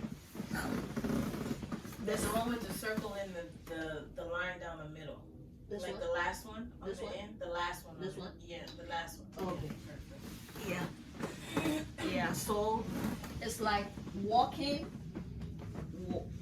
I would say walking a lot, not like intentionally like you want to walk, but it was just part of our life. Yeah. Because so it wasn't really intentional, but it was part of your life. Yes, you know my family home. Yes. So from where you were staying, like the hotel where you were, that's where the station is. So from that place, walking home to my house. You know, it's a distance. Yeah. Yeah. So you do it Okay. every day. It's part of your life. So you don't Okay. even see like something. You didn't have to be intentional physically with your physical activity. Yep. Yeah. Okay, but you know your brother, you know, because he told me he used to play football. Soccer, yep. Yeah. The club. And so, how was that for him? Do you think, like, because when I look at him, before he even shared that with me, he looked physically fit. Okay. You know what I'm saying? Like his stature, he Mhm. looked like some type of athlete. You Uh-huh. know. And then coming from an athletic family, semi-athletic, you know, I can tell. And because at first, for a second, I thought it was just the clothes, the way, because I know your sister's a tailor, a seamstress. So I thought, okay, man, she really know how to make the clothes look nice. But then as I seen him up there standing for worship, I'm like, okay, he does look like he does something. Then he told me, no, what happened was he went to go play football on Sunday, and that's how we found out, right? Yeah. So were you ever in any sports? Okay. And I wasn't in any sport. Like growing up, like we have physical activity in the yard. Like your friends will come over and it's a whole competition. We play ampe. Like okay, what's ampe? Okay, so ampe is like it can be in groups of like as many as you want, but usually we start with two girls. We're on the opposite side, okay? So we clap our hands, we jump, and we square our feet. I don't know how you guys call it here. Do you have something like this? Oh, but you mean like something. Let me show you. Okay, sure. So, like you have one person standing here. Okay, stay in the camera and turn the camera to you. Okay. You can turn the camera to you. Let me turn the camera. With the bottom part, remember? Oh yeah. Okay. Hopefully I get it. I'm inside. Okay. So ampe is like this. Okay. You have your opponents and you here. So you like that. Okay. You guys have something like this? Yeah. We have hand clap games like that. So it's a whole competition. It's a battle. Who can do it the longest and not mess up? Yes. Who can do the longest and not mess up? And it's a competition. Like you will be like out of it, and another person will come. Okay. And we have those things we do like turn around and the hula hoops, skipping and all those things. So so y'all had y'all games. Yes, we had games that kept us physically fit without even knowing. Okay. Yep. We didn't have all these computers, phones, and all that. We didn't have it. Right. So y'all had to stay. I know my brother was sharing that. Like he felt like the newer generations and the more technologically based cities where technology is part of the way of living have less physical activity. Yeah, because like on the weekends after you finish washing your school uniform and stuff, you go to the kitchen. You had to wash your own school uniform? Yeah, what you gonna do for you? Wash with your hands. Mommy's gonna do it. No, mommy gotta cook. Okay. So you after doing everything you have to do, you go gather your friends. You go find, when they finish cooking in the house, the rest of like the cassava, cassava, right? What is left of it, you look for the bottom part of it. You take it and you also go and practice like play. You find your own little pot to cook. If we don't have that part, we mix sand with water and put on the fire for it to be boiling. Like people come to buy food from you like that. Yeah. So it was nice. We built mud houses by ourselves, made pottery, made dolls out of mud. And I heard about so I never knew about the boys who made the cars. What y'all call them? The tin cars. Which cars? I forgot the name of them, but they put these little out of sardines. Oh yeah, it was something that I learned it while I was doing my fancy lessons. Yep. And my teacher was telling me about things like that. Oh yeah, we do it. It's like they cut it so. And they sell them and stuff. They play with them and stuff. Yep. It's a whole business. Yeah. I thought that was cool. It was cool because you have to go cut the side and side. So where did y'all make the dolls out of? Because I grew up with dolls. I was introduced by my parents. Okay, so I remember when we were growing, there was this plant. I don't think it was poisonous. We would have all died if it was poisonous. So we go just root it out. It looks like a. Y'all use a plant to make a doll? Yeah. Okay, so it's like I don't know how to. Vivi, did you know all this? No, she didn't. Oh, okay. So you gotta go back and learn. So what? So this whole plant, it looked like celery. Okay. So Uh-huh. it was a strong Yeah. stalk. Yeah. Okay. So we pull it out Okay. and we chew the soft part, the top part, to Okay. make the hair. Keep going, keep going. But you don't swallow the Other. You just chew it. You chew it and soften it up. Yeah, but sometimes if you don't want to chew it, you just put it on the ground and mash it with a rock. Okay. Okay. But the chewing is much better. Okay. Because it will be clean. That mean like, oh, my doll's cute, right? Yeah, it will be clean because you mash it on the ground with a rock. It's gonna be dirty. Right. So we usually like to chew it. Okay. Then we will put brooms through it as the hands. Brooms. Yeah, broom, like a broomstick. A little broom piece. Broom piece through it, like the hand. Okay. The arm. We able to get knives and cut, like poke eyes, and like we decorated them even with little fabrics. We sew clothes. Like we did our own stuff growing up. So because y'all knew how to sew from sewing class at school. Exactly, needlework. Wow. So, okay. So I laughed, right, because I thought about how we had one of my brothers. He used to make his dolls, and I grew up with dolls, and so he had. I don't know if it was a correlation between him. You have okay. Let me show you. Okay. What you were saying, you make me remember something. Okay. So this is something we used to do. Okay. Like you get your sweater. Okay. And when we want to make a doll, we put, let's say this is a whole sweater. It didn't have the zipper. We do like this. I hope it works. We do like this. This is gonna be my doll's head, and this is gonna be the body. Oh, you're making me miss home. This is childhood memories. Oh. So this is, we tuck everything in. So it was a cuddle doll. Yep. Yep. This is too thick. If it had been a shirt like what Vivi is wearing, it would have come out very perfect. So this is my doll. Yep. Wow. Yep. You're making me remember all this. Oh, that's the whole point of Nourish Me. Oh my goodness. It's the whole point. You didn't even know it. Self-actualization. Yep. So I don't know how we came up with that, but we're doing it. Elementary school, junior high, these are our dolls. We can make it out of our jacket. See? So that's my baby here. That's the body. Oh. That's it. Okay. She said she wanted it.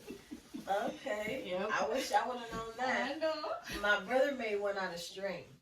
So he would just take the string, maybe pull apart some of the threads at the top for the hair, and then he would hold it like at where the neck would be of the string, and then that was his doll. Oh, yeah, that's nice. Yeah. But my dolls were bought, but then I bought some ones that were actually handmade because I really love dolls. And through the needlework too, they taught us how to crochet. Oh, really? So some of the dolls were crochet. Really? Oh, that's cool. Yeah. So did the boys have to learn how to crochet dolls? Yeah, it's a whole. It wasn't a gender type of. No, everybody does it. Oh, Needlework, we all do. We all cook together. Oh, right. It wasn't a gender something. Yeah, it's a class activity. Okay. Yeah. All right. So. And then, so back to grooming. Okay. Oh no, physical activity. So you're saying you grew up with it, not just it wasn't intentional. It was more just a way of life. Yep. So what about now though? Because you live in a country where, like, I feel like the way life goes for a lot of us who are not in charge of their whole schedule, right? You have to be really intentional. Yes. With things. You're true about that. Because even when you wake up at 6 a.m., you have to be awake at 8, dealing with 3 kids. You will even be late. So it is intentional. Physical activities is intentional. You have to make time. Say, oh, if I need to do this, I need to wake up early. If I want to go jog before I go to work, it means I need to wake up early. Do the things I have to do, go jog before I go, or I come back from work, finish everything I'm doing, then I have to go. So it's really intentional. Yep. And so for you, how have you tried to how do you feel that you're not as active like you used to be, and does that bother you at all? Do you feel it from your body? Do you feel that you're nourishing yourself No. or neglecting yourself? I How think how do you feel I about think it? I'm neglecting myself. Why I'm do not you say that? really nourishing myself, because even though like I move a lot at work, I'm moving, but that shouldn't be the only means for me to do it. I can find time, go to the lake and walk and do, even in my around my neighborhood. I can just walk around the block, but Why do you feel that you need to do that though? just to keep fit, because like sometimes when I'm walking, Mm-hmm. I'll feel like a pinch in my knee. I said, Okay. is it that I'm growing old or I need to move my muscle? Yeah, so that's the reason why I feel like I need to do it. I have to say, knowing meeting Elizabeth's family back home in Ghana, and knowing her town and the terrain, the layout, right, of her town is very hilly in certain places. You have to even walking is not like a casual walking from back to You have forth. to walk strategically. Right, and you have to know where you go, and you have to watch your footsteps. And I was there during rainy season too, so you might have to jump a couple of puddles, you know. And so, though this is the way of life, right? Yep. Here, you just you're just more active, just even in the way you walk Yep. back home, right? Yeah. Whereas here we have sidewalks, Oh, yeah. everything is flat. Of course, the Bay Area is hilly in general, but not as hilly as where she's from, right? Yeah. Even to get to her house, I had to tighten up my stomach to get up the hill from church to the house. And we don't have like cars moving from here to like. No, the car five- stopped. The car 5 minutes. stopped. I was hoping it didn't, Uh-huh. but it stopped, and then we had to walk the hill. Exactly. Right? Yeah. So. So, how do you feel now with? You don't feel a difference with your body? I do. Even though like it's been 11 years now, I was younger, I'm getting older, like in age wise. Because her mom's But- still walking it. Yeah, so Yeah. that shouldn't be an excuse for me. I really Mhm. feel like I need to do Would you more. say your mama's more active than you right now? I would say that because With just they're walking. walking. Yeah. They're walking and Okay. stuff, but here, Mhm. even a 5 minutes walk, you want to drive. Just a little thing you would want to drive. So it's like it's making you, I don't want to use the word lazy, Mhm. but kind of, and with time, it's like you are time conscious of Mhm. everything you do. Mhm. That You are? yeah, Okay. that I have to do this within this period of time. So do I think walking can help me? No. Why not drive and go and come back quick and do this? So that is Keep breathing Well, in, life. keep breathing out. Don't forget to breathe in and breathe out, remember? where life has taken me. But that shouldn't be an excuse for me doing more physical activity to nourish myself. So you said you sometimes feel pinches in your body? Yes, in my knees, like my apartment. When I'm Mhm. getting down the steps, I'll say, Mhm. "Oh, here and there." Mhm. Am I getting older, or I just need to stretch my muscle? I'll be talking to myself like that. Okay. Yeah, so Okay. that is Do when you I do know any my. stretches? Yeah, I do it mostly at night when I'm about to sleep. Then I do. What type of stretches you do? I just Did you learn them from somewhere to be strategic with the stretching of a specific muscle, or you just stretch where you feel tight? I just stretch my body up and down, my legs, throw them up and down, and just Okay. do some squatting. I Okay. just. Do you have a routine for your stretching? Do you have a certain time frame you do it for, or certain body parts you always make sure you do stretch? Okay, so for like squatting, I make sure like I do like 20. Okay. I do Okay. 20. Then I Okay. know that okay. But sometimes when I want to push it more, Mm-hmm. I feel I'm getting so tired and my legs are sore. I just start. Okay. Okay. Yeah. How often are you doing 20 squats weekly? Weekly, I'll say like 4 times. Okay. Look at you. Look at you. Yeah. So you try to make time. Yep. Okay. Okay. And then what is it like for your children? What are you imparting when it comes to nourishing themselves with everything we've talked about, because that's a lot of questions. So that's a loaded question. So let me say perfect. Okay. Let me say, what stage are you at with each one, with what it means to nourish themselves, as we've chatted about things. Okay, like as we chatted, if I talk like with the food, The stage. okay, with the stage. So with the 8-year-old, where are you at with him? What are y'all doing intentionally with self grooming, intentionally with eating, intentionally with physical activity? Okay, so like with intentionally with like grooming, like I said, I check him when he's taking his showers. Okay, so And that's where y'all. yep, and I make sure that he does not repeat underwear. He does not repeat the shirt he wears today. Okay. That's a rule in the house. You can't repeat what you wore to school today. Okay. Yeah, so that is where y'all with at. him. And what about diet wise with him? With diet wise, nourishing. Nourishing him. So yeah, teaching them to nourish themselves. Yeah, they don't like eating vegetables. So that's a secret, and I know Vivi is gonna tell him. So when I'm cooking, like when I cook jollof rice, okay. Jollof rice. It's basically like tomatoes, okay, tomato sauce. So I blend the carrots in it, so they don't know. Because it's orange. Exactly, so they don't see it. Because if they see the whole carrots, they're not gonna eat it. So they whole appetite ruined. Exactly. So I've been blending stuff in, and I know she's gonna tell Elijah about it, and you stop eating that. So that's funny. And then what about but what does he know she about? said she's not gonna tell him. Okay. So girl talk stays with the girls? Vivi? Girl talk will stay with the girls? Yes. Okay, right. Thank you. So what about nourishing him through diet? What are you teaching him though? Because that's sneaking it to him. Okay. Right? That's you intentionally nourishing him. But where y'all at with that? Is he aware of vegetables and fruits? Is he aware of their properties and what they do? Yeah, he does know it, and it's like he knows sugar is not good.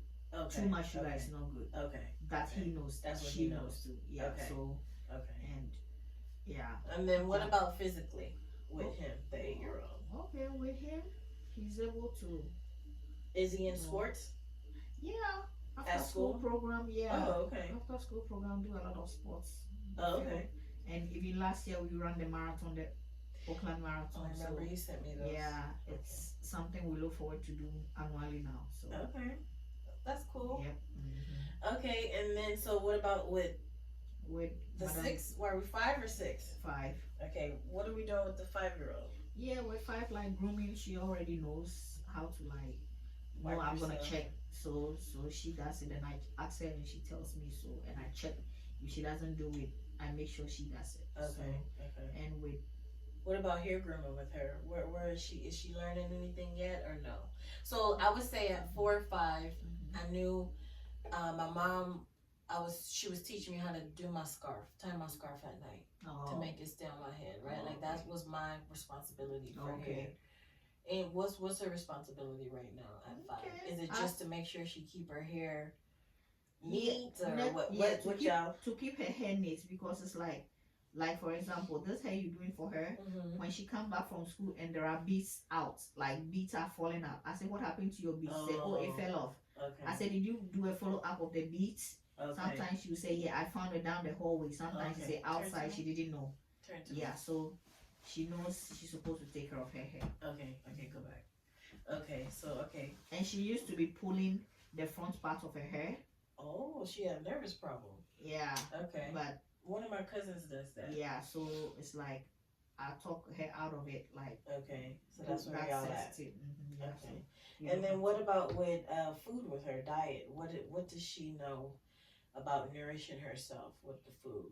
Yeah, she knows that she needs to eat healthy, like eat good food. For example, she knows sugars are not good because she's had her own share of it, dental visits. Oh. Yeah, and they have one coming this week, so they know that too much sugar is not good. Okay. Yeah. Okay. So there's like, it's not something like I have at home. There's nothing like sodas at home. Oh, so only at church they get them sodas. Exactly. So Oh, okay. at home, you're not gonna get. Maybe you get an apple juice, and now I bought myself a juicer, so Oh, I make fresh really? juice Oh, I'm and about to do stuff. a So, juice cleanse. so Monday, Tuesday, Wednesday. Okay, and then physically, Vivi, what are you learning physically? What do you know about moving your body and everything like that? Sometimes I eat healthy foods and sometimes I don't. I don't eat candies. Okay. What about physically? Do you do anything to stay active? I exercise. You exercise? What type of exercise you do? I kind of walk a long way. Sometimes I walk somewhere to another place like 4 blocks.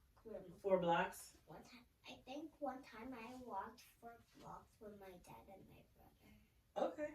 And then I had to walk back. You did all that? Yes. Okay. I feel like I drive back or I walk. Okay. And then physically, right? We didn't talk about dance because I feel like a lot of the melanated peoples overlook dance as a physical sport, right? Because it's so embedded into a lot of our melanated cultures. But being one who couldn't move for a bit, right? And being a nurse, it's always I gradually begin to understand that any movement is better than no movement, right? Okay. And so then same thing with dance. Dance is a form of body movement, right? Yeah. To the point you sweat. Oh yeah. Right? Burn So calories. did you grow up doing any dancing?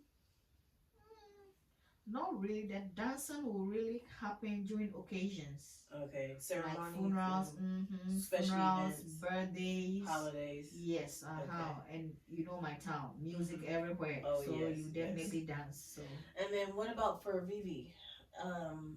Is she doing any dancing, or have you even thought about getting her into any type of dance? You know they have African dance. Yeah, she was in a She was in a ballerina dance Okay. class. Yeah, so they And finished that that one. was my first concert. You gonna get her an African dance? Yeah, I remember growing up, we had cultural dance. It was Right. What something was that we like? used to do. We were in the cultural troupe. Dancing like African music and towards dancing, moving body to the beats of drums and stuff. Oh yeah, I forgot that. I remember now. Yeah, so They have that here now. okay, that would be something nice. But not on your mind for now. Yeah. And then what about the 21-month-old? Where are you? Are you still doing all her nourishing? Yeah, for her nourishing, she's doing it. I'm doing it because now she talking Breathe in, a lot. breathe out. She do what? Now she talks a lot. She want to be independent. Okay.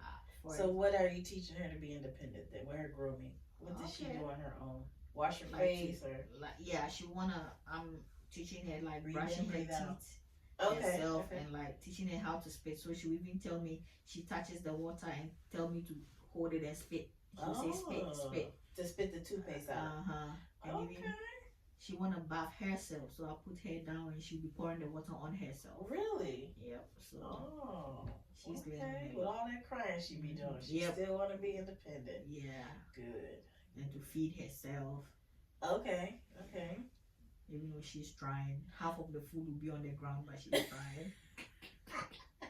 Yeah, fall out from the spoon. Okay, and then now let's transition a bit and talk about raw materials. Okay. Right? So you from the capital of the what? Of the what? The capital of the what raw material? Our raw materials. Yes. We have gold. Y'all do have gold. That is a good raw material. We have cocoa. We have. But y'all the capital of what? Maybe I'm missing what you said. I say you even know more. The shea butter. Oh yeah, y'all the capital of the shea butter, right? Yeah, shea butter. Okay, so you did say gold. What was the one you said after gold? What did I say? Gold. Cocoa. Cocoa. Yeah. You say that, but when I was there, girl, nobody knew what cocoa was. You mean chocolate? Yeah. Because nobody knew what cocoa butter was. Okay, so. Nobody knew what that was, even though y'all do produce it. So. But no, the regular person didn't know. Yeah, they didn't know because that it's only gets produced for manufacturing. Yes, It's so distribution. We are used to the shea butter in Kuto. And so, what do y'all all use shea butter for? Oh, we know it as skin, right? Yeah. We know it for skin, but are you using it for anything else? Yeah, skin, hair. Mm-hmm. Even when you get the fresh one, it's for cooking. For cooking. Yeah. Okay. What type of is it for? Like everyday cooking, or is it for a specific type of dish that you use shea? It could be everyday cooking. Okay. Like sauteing. What type of taste does it have? For? So y'all use it as if it's cooking oil? Yeah, we use it as in cooking oil. What type of taste does it have? Does it taste like the shea nut, like it smells? Not really. Can I even remember? You ain't using it here? No, I don't used to cook here. Oh, okay. Why not? Why you not using? Because I want you to turn right there. I don't want to use the word trust. I don't trust it's the authentic. Yep. Yeah. That's why. I realized that when I went back that they be chopping it with some type of chemical to make you breathe in through your nose and out through your mouth. Yep. So I realized that, and now I can tell the difference. Yep. You went there, you saw the original one. Authentic. Right, and it smelled like shea nut. It smelled like a nut. The butter do. Yeah. So that's why Nourish Me sourced from the best. Yeah. Yep. Thanks. From the authentic root. You're right. So you don't cook with it because it does get chopped, and you don't want to buy it, and then that makes sense. That makes sense. And then what are some other raw materials that you're aware of? We have a whole lot of minerals. Just in general, just your knowledge base. Oh, like just in general for so like palm oil. Right, is something that's very healthy, but because it chops trees, is why people try to taboo it. You know, because there's been a lot of this deforestation in like South America, right, for those things, or in other countries. But what are some other raw materials that you guys may healthily consume that come from the earth, natural? Because you know everything here is processed. Yeah, everything here is processed. So even our food, like naturally grown. Growing up, I remember we had a mango tree at home. We had avocado tree. We had papaya. We have sugar cane. Papaya what? Papaya. What it grow on? It grow on a tree? Them big old papayas? Yeah. We have orange tree. We grew our own corn, our watermelon. Like on the whole compound where the other story building is, that was our farm. Oh, okay. So like we really like self-sufficient. We really benefited from the earth, farm to table. Exactly. Did y'all worried about mercury in y'all soil, like we lead in y'all soil, like we have nothing like that growing up. But now people are concerned because now all these fertilizers have moved over there, and like now you don't have the tastes, the natural taste anymore. Even though you have some of it, it's not as back as like 20 years ago what we used to feel, or 30 years ago what we used to have. Yeah. I know that is a conversation going on now in Ghana about the soil quality, the water quality. Yeah, now. But like you said, it's also changed the way that stuff tastes. So I can imagine even the local farmers are very privy to the changes that's happened because of contamination. Yeah, because even if they don't have scientific gadgets, they can tell. Yeah, that's true. Because like my grandma, she used to be in the village. Okay. As at 90 years, she could go to the farm herself. Wow. Yep. She was strong. She passed at the age of 106. Dang. Yep. She was healthy. What? Now, who mama is that? My mom's mom. Whoa, okay. So your mom got a long way then. Yeah. Wow. So you can imagine. Yeah. Like, we didn't have all these chemicals permeating her hair and all that. She didn't have nothing Or of even the that. preservatives. No and the food. preservatives. Yeah. Yeah. Yeah. But she just ate from the soil. What eating like her own poultry. She I know. raised- So when I went to Elizabeth's home, they had Mhm. turkeys, Yeah. they had chickens, they had cats, they had no dogs. Did I see a dog? I don't think I see. Maybe. One dog. Maybe.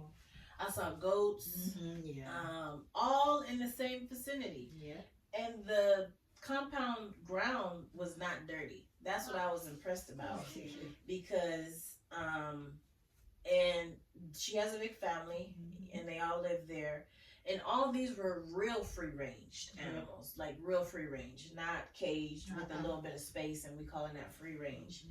They can wander in and off the compound, right? And I think I had even asked one of her brothers, how do you know if that's your animal versus the next person? And it was like, you just know, you know?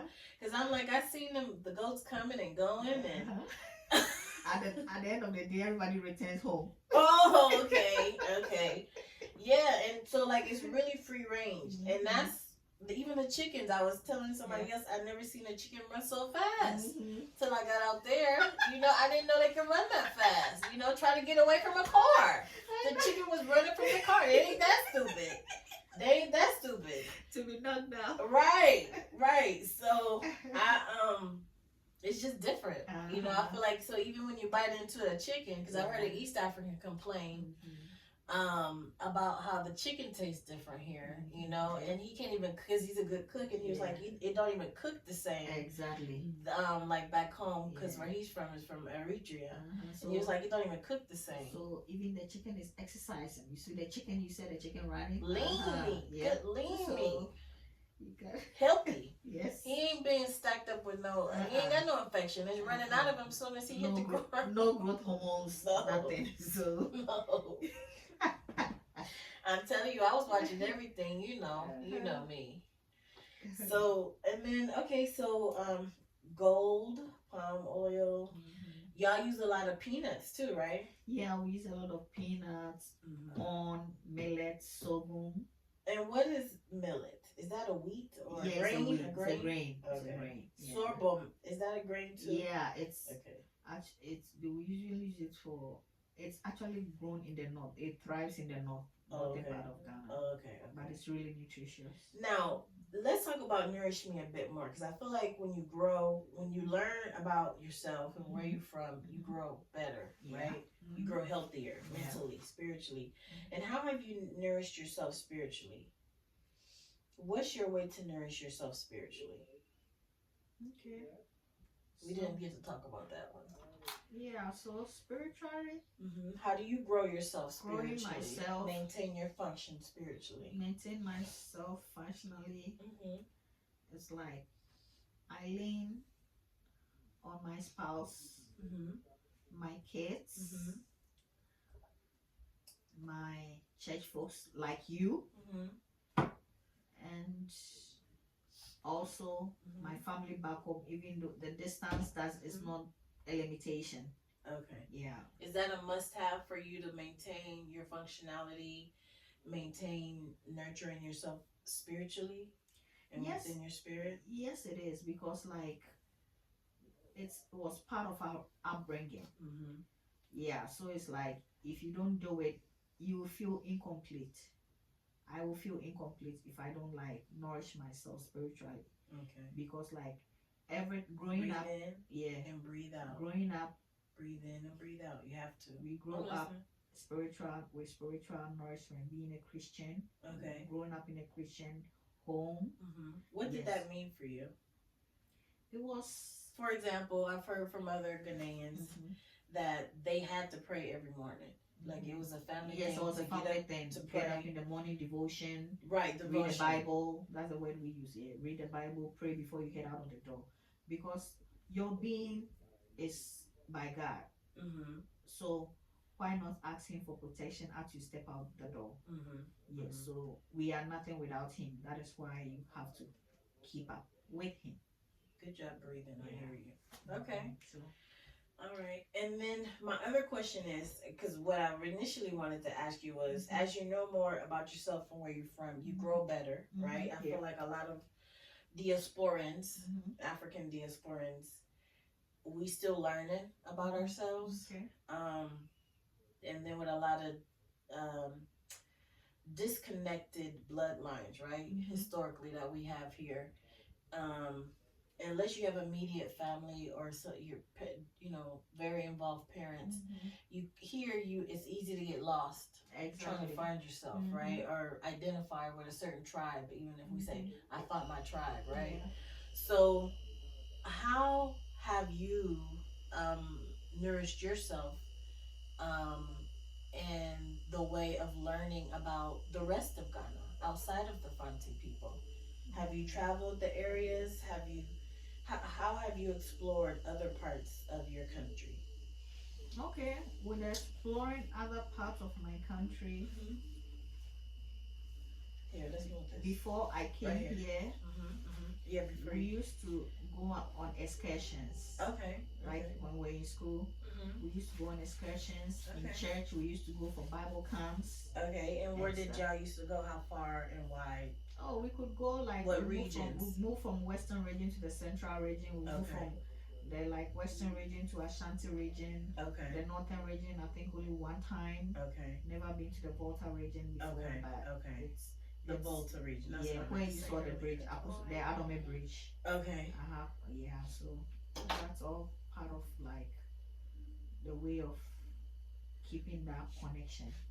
Okay. Yeah. And how does it feel to go explore those other areas? Like, did you feel like, oh, these kids, you're at your age, young, oh, these playmates over here, they different than me.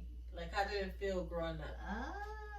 Because I can tell you, even going from a different church to a different church is like a different culture within that church, right? Okay. So I can imagine going from a totally different region. The dialect is different, and then coming from the south where, like you said, people can't get around, you walk everywhere, so then if you ever did get to a different part of town or a different town, even though it's one town over, it was like those people were different, you know what I'm saying? Yeah, it's so I can imagine it was like that there. Yeah, so like imagining that, what really helped us was that there was not much of a language barrier.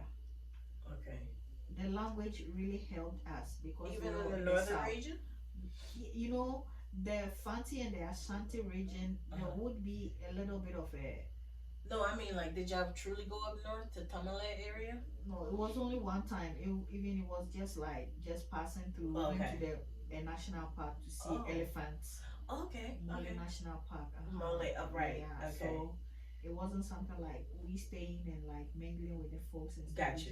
Gotcha. So, but with the south excursions, we go to Kakum National Park and all those, all those nice places you visited. And so when you meet the other young people, how were they?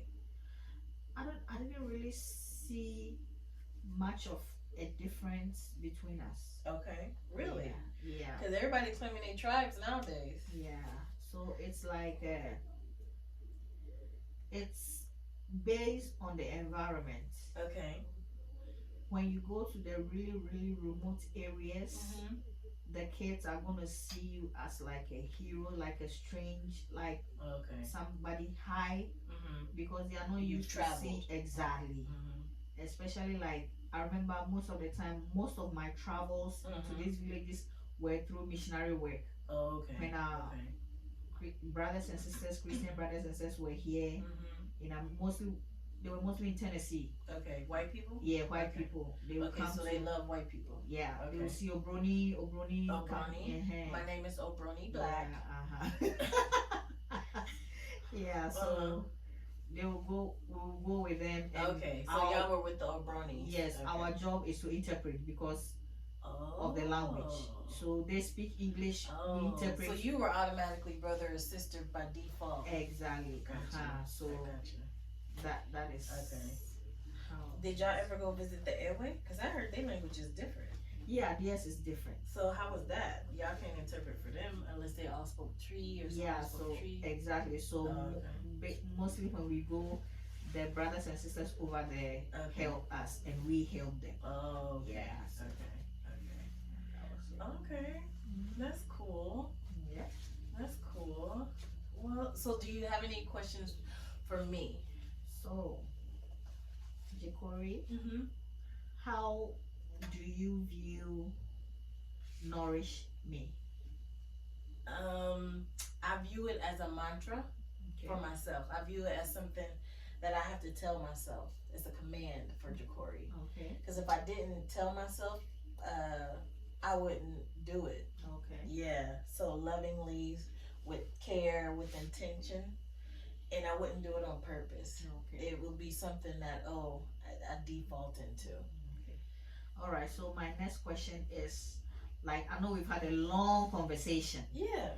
taking me back to Ghana, my childhood, all the things I've told you. How do you feel About what?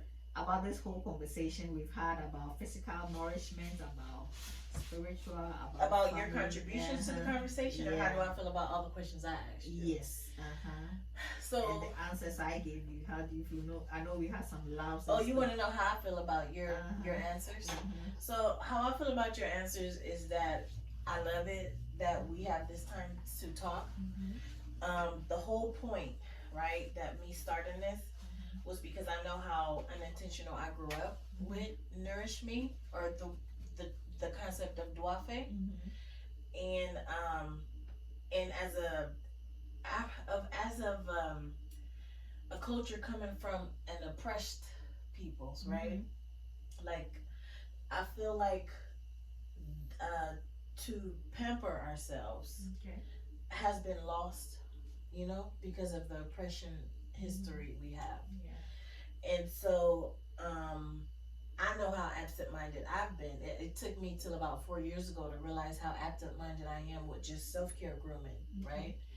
And so the whole point of the conversation is just to make sure that it remains a relevant conversation. We are in an age where gender spaces are being explored, experimented with. But I also feel that when folks are not taught, like I was, to value their gender and their physical parts, that's when the idea of this is a mistake, this gender that I am is a mistake, right? Or I don't like my breast because I grew up not liking my breast. So I'm speaking from honest, right? I wasn't taught to value my breasts. My breasts were always in the way. My breasts were inconvenience. My breasts made me feel insecure, so I hated having breasts. I hated that I was a girl, I've shared with you. I hated being a female. I wished I was a dude.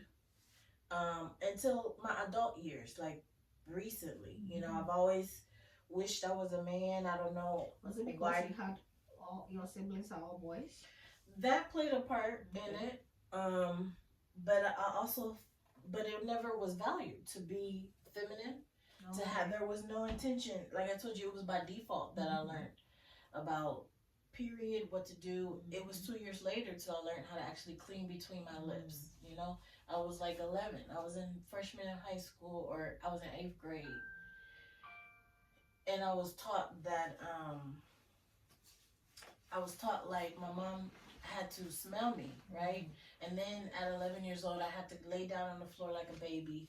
And then she showed me, how to clean myself, So like, it didn't really put a value on it. There was no, oh, this is a special time now. Like you guys said, you guys have the rite of passage, right? Yep. There was nothing put to value for it, as in a celebratory thing to be feminine. Yeah. You know what I'm saying? So the talk was never had. And I can't say it was because my mama didn't have time, because she didn't work. But a lot of her time was just spent staying sane and maintaining what she could in the house to keep us functionable, to be outside and normal. You know what I'm saying? So I don't want that to go away. So I know if I come from that, I know there's a whole bunch of other people who come from that. Exactly. You know what I'm saying? And I don't, and it seems like the folks who are at the forefront of conversations of this, they never talk about that part of it, how it is a highly undervalued thing to be a certain gender and have certain responsibilities that come from being that gender. Yeah. Do you see it as cultural?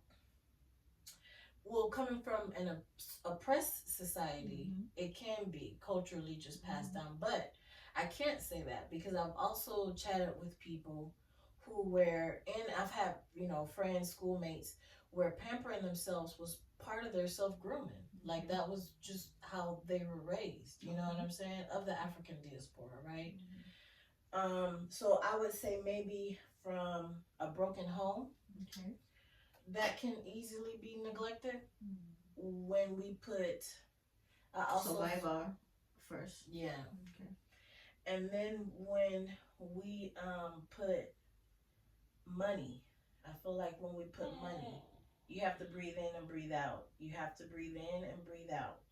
When we put money, we value money and what money brings over the simple things of just our body.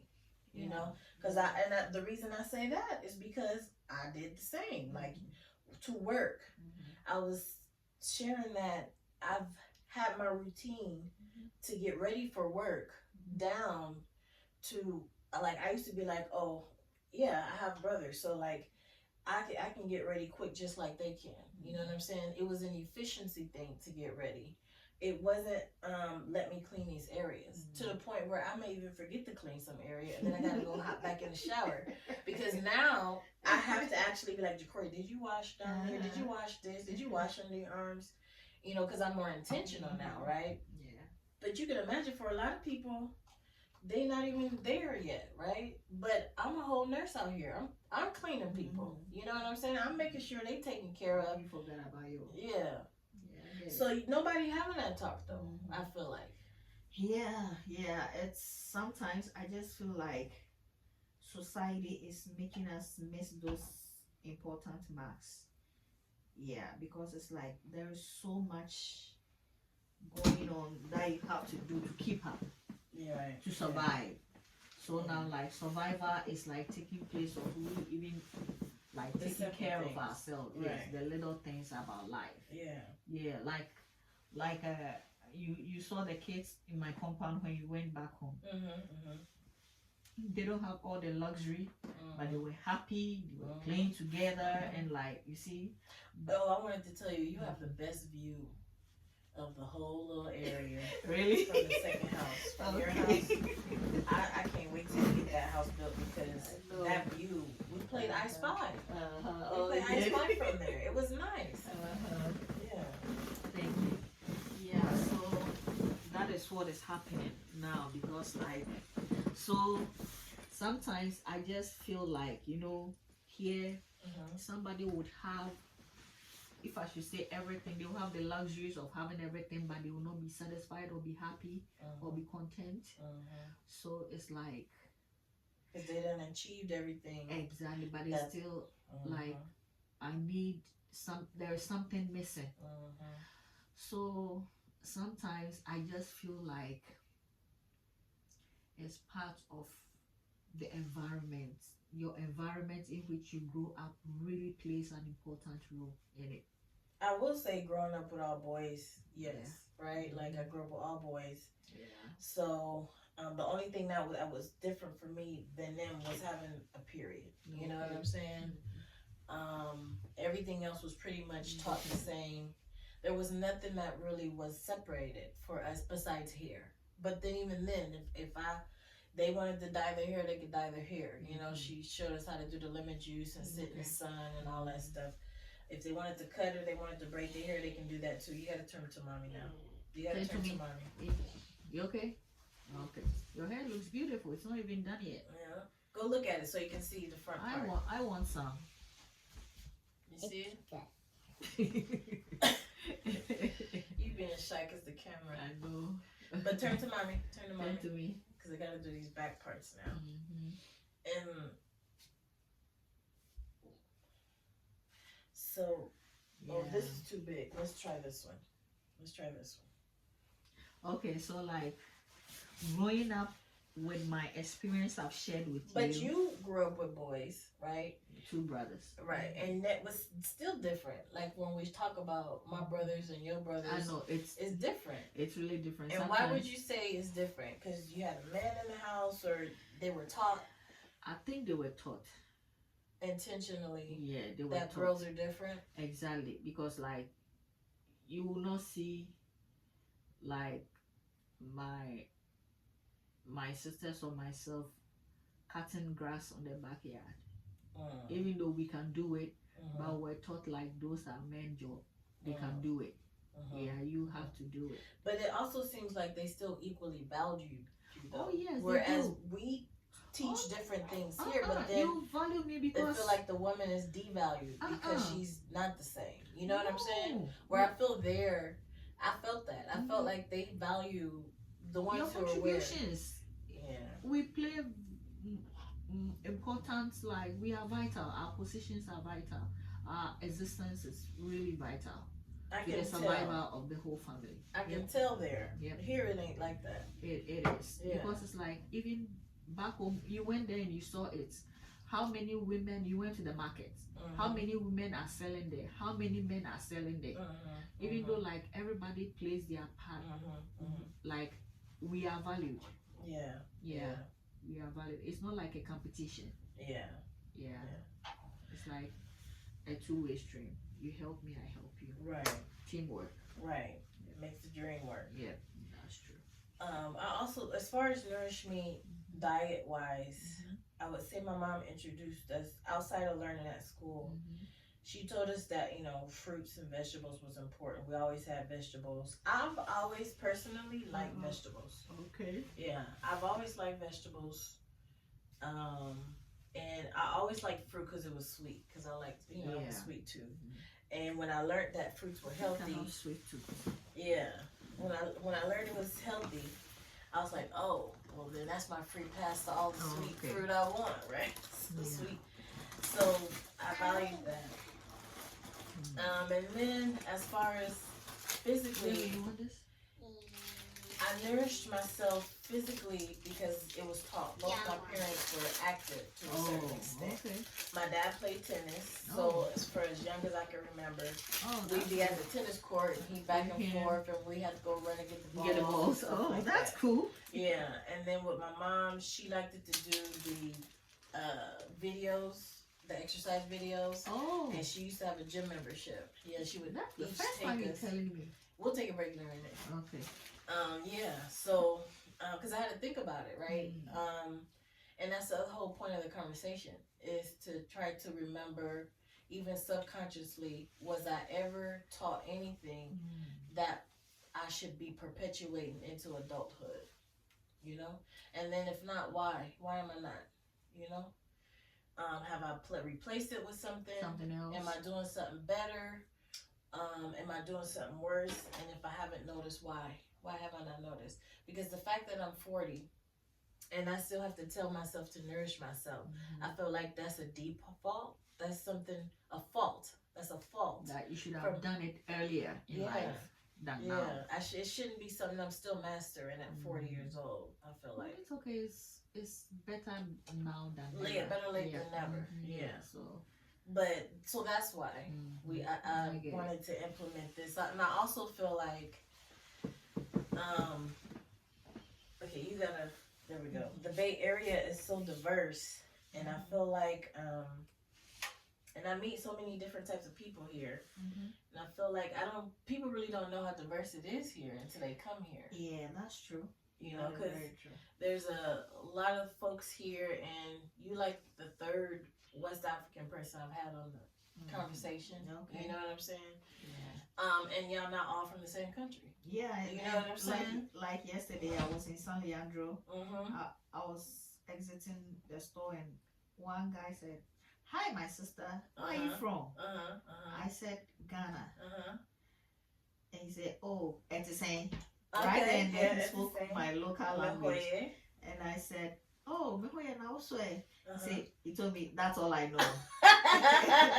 And I said, "Okay, so where are you from?" He said, "I'm from Cote d'Ivoire." I said, "Oh, we are siblings." So, okay, yeah. So, like once you tell them where you are from, they will like I just with Ghana I say to say you know how to ask me to say. So it's we are really diverse in this area. Yeah. And then your husband is Liberian. Yes. Yeah. Yeah. And so I had Tamba on, you know, he was my you did? first, yeah. And you know, his mom is Liberian, so he naturally identifies that way. Because he's met his dad has helped him as a baby, but not too much more, right? He may talk to him on the phone, but his dad speaks French because his dad's not Liberian. His dad is from Guinea-Bissau. Oh, okay. So, yeah, I do feel, and then you know, my ex-husband is Eritrean. Yeah.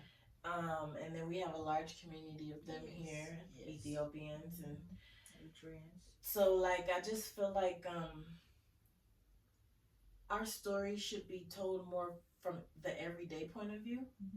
And then how many of us are really alike in the way our upbringing was, even though we may speak different languages, come from a different culture, but the behaviors and mannerisms may be something we can identify with, right? Yeah.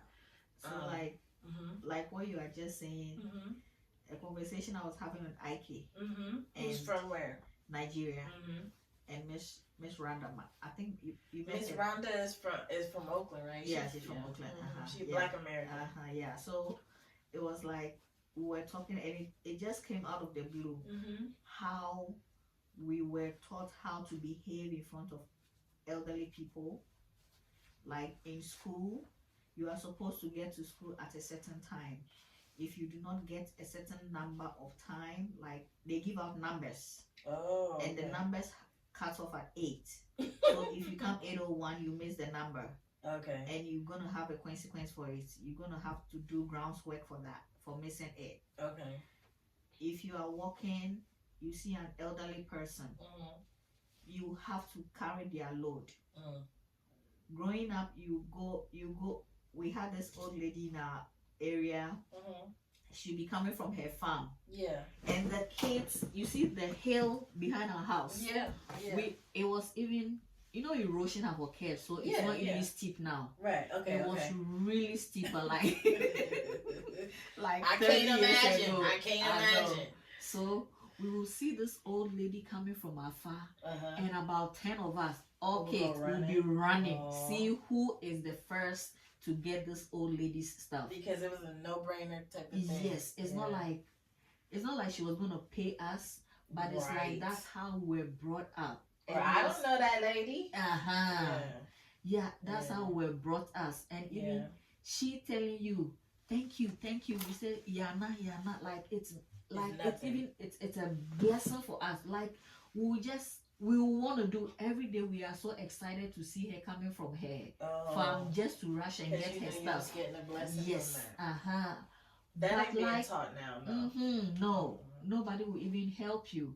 Like one time, my husband came from work right on our intersection, like 21st and 21st Avenue and Street. This car had just, I don't know what they were doing. They had hit the light pole and the car had overturned. He saw that. He saw when he got there. Yeah, he got there. It had just happened. And one guy was bleeding, and it's like there were about 6 people around taking their phone, recording. For real? And my husband asked, "Have you guys called like police or 911 or something?" Nobody had. You lying. So it was my husband who picked the phone, called 911. 911 told him, go check if the person is breathing in the car. He went to check and like he was on the phone until help came. Oh my goodness. So when I was coming from home, I saw police and everything. So I asked him, did you see the police? He said, oh yeah, we didn't know what happened. Then he told me what had happened. So like I said to myself, what is happening now? Lack of community. Yes. Being taught. Do we value human life now? No, we value. I feel like we value individualism. Yes.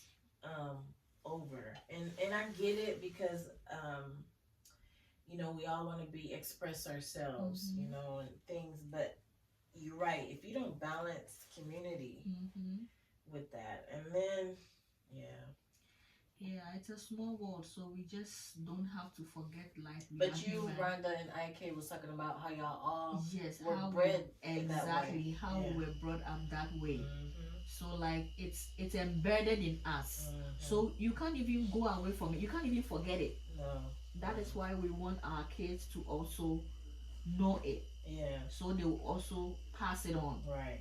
Hopefully they don't forget it, but they Right. will pass it on. Even though we, if I should use the word straighter, Yeah. we lived under we grew up under a more stricter environment. Mhm, They are mhm. more relaxed and Right. other stuff. They don't have Yeah. to walk 2 miles to school and other So stuff. how do you combat that then? How do you balance that, or do you feel like you don't have time to address that? Yeah, so we've started now. This conversation is a beginning point, it's the starting point. You have such candid conversation with the kids and let them know that this is how we brought up. This is how we were raised. Yeah. You have to carry stuff on your head. It's not an Right. abuse. Your parents are not abusing you. They are helping you. That was one of my punishments, Mhm. and I Yeah. ain't go to Africa till I was grown. Uh-huh. You know what I'm Yeah. saying? Like, and I'm with you with the elder thing. Like, my Mhm. mom was real strict with that, Mhm. to the point she was so strict with us. Like, I was the oldest. Yep. But then even the twins that she had, one twin for some reason had more control than the other twin. Yeah, because one came out first. Right? That's Yeah. it. So Uh-huh. she was so like that was really bred in us Mhm. too. Yep. That is it. Yeah, you don't disrespect your elders. You don't. I take it offensive when I see young kids Yeah. disrespecting elders. It's crazy. Yeah. Yeah. Like even now, like remember I told you I have to go to EDD in San Francisco. Yeah. When I went, I was sitting and I saw this woman coming with her baby with the stroller. Definitely the whole place was full, and I look at other young folks sitting down. Yeah. And nobody even bothered, and I was sitting in the back, the second row. I had to get up and it used to be a thing where you just got it. It was like you said, it was happy to be able to take care of a pregnant woman or a mother. Yeah. It ain't like that no more. So like, I didn't even have to even think of it. Right. I just know I have to do it because she has a baby in a stroller. Where do you expect her to say? She can't stand. Yeah. She needs to take care of the baby. So I just got up, and so it's like, so what I was taught back home, what I was taught growing up, is with me. Right. So I can't like even like go away from. I can't forget it. How hard is it to implement though when you live in a society where the way you grew up is portrayed as barbaric? Yeah, it's kind of like offensive. It hurts because, like I said, you do wrong. Your father and your mother will discipline you with whipping, and they will say it's barbaric or it's child abuse. It's not child abuse. We are training the child in a way he should go, so that when they grow up, they will not depart from it. That is Proverbs 22 verse 6. That's so how hard is it for you to implement it now? It's really hard because somebody's going to call CPS on you. Somebody's going to call police on you that you are abusing your child. Make That sure is you breathe why- in and out. Yeah, that is why it's so good. Like, for example, like I have my friends, they say you shouldn't let your children forget, like teach them their local dialects, so that when you guys go to the store and the child is misbehaving, if you are telling the child, if you stop before I beat you, stop before I beat you, you say it in your local language in a nice way. They don't know, whoever standing behind doesn't know. But But my if you, mom, she taught us Pig Latin, and that's how she would reprimand us in public. exactly. So if you tell the child stop before I beat you in English, another person is gonna hear and tell call the police on you. Right. But if I say enjoy your more blue CCR, the person standing behind me doesn't know what I said. Vivi, you know what that means? Yeah. So she doesn't. They say more blow. What is more blow? What does it mean? You speak Moblo. Spanish, but you don't speak your mommy's language? More blow. What is more blow? I only speak a little bit of Spanish. You speak Spanish. So what about your mom's language? Anyway, Elijah will. No, you don't know what that means. Yeah, brother is much. Brother understands. Is learning a bit better. Yeah, and with our situation too, it's kind of like the two countries. Yeah, because their husbands are Nigerian. Exactly. So that's the issue with it. So we're gonna end this now. My dog is telling me the food needs to be checked that I'm cooking, and One last thing though. Okay. Have you used the products, and what do you think? What Okay. have you used? Give an honest review. Okay, so Walk away. I love the deodorant Okay. Why you like the deodorant?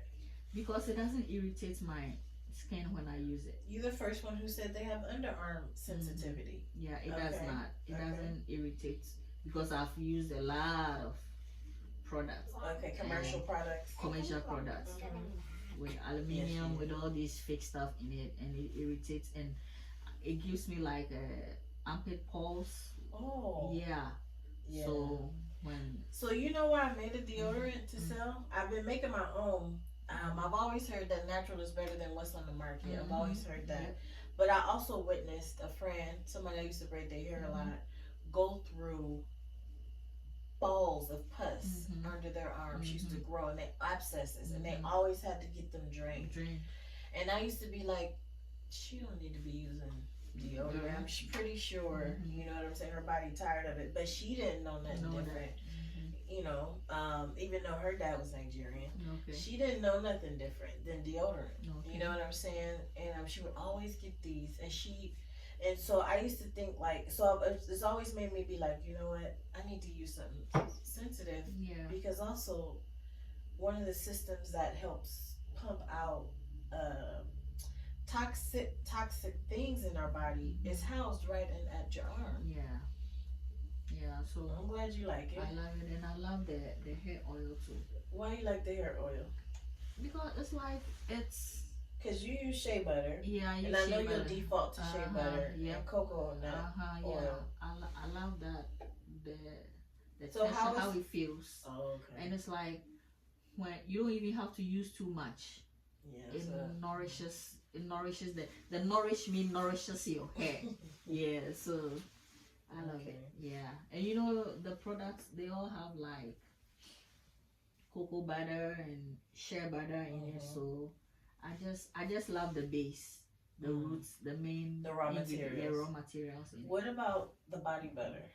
The body butter, I love the natural scents. Oh yeah. Yeah, I love it because that's it reminds me so much of the raw shea butter. Oh. Okay. That's because like back when we use the raw shea butter, now I use the raw shea butter. So that is it. That's good. Yep. All right. Well, thank you for your time. You're welcome, friend Jay. Vivi, what did you think about hearing mommy's when she was your age? What did you think about that? It was good. It was good to hear that? I bet you have some questions for her now, huh? And you still holding your baby doll. Yep. All right. Well, say bye. Say bye to the folks. Made out of blankets. Bye. Bye-bye. I'll see you later. See you later. Yeah, see you later. And then you can off it.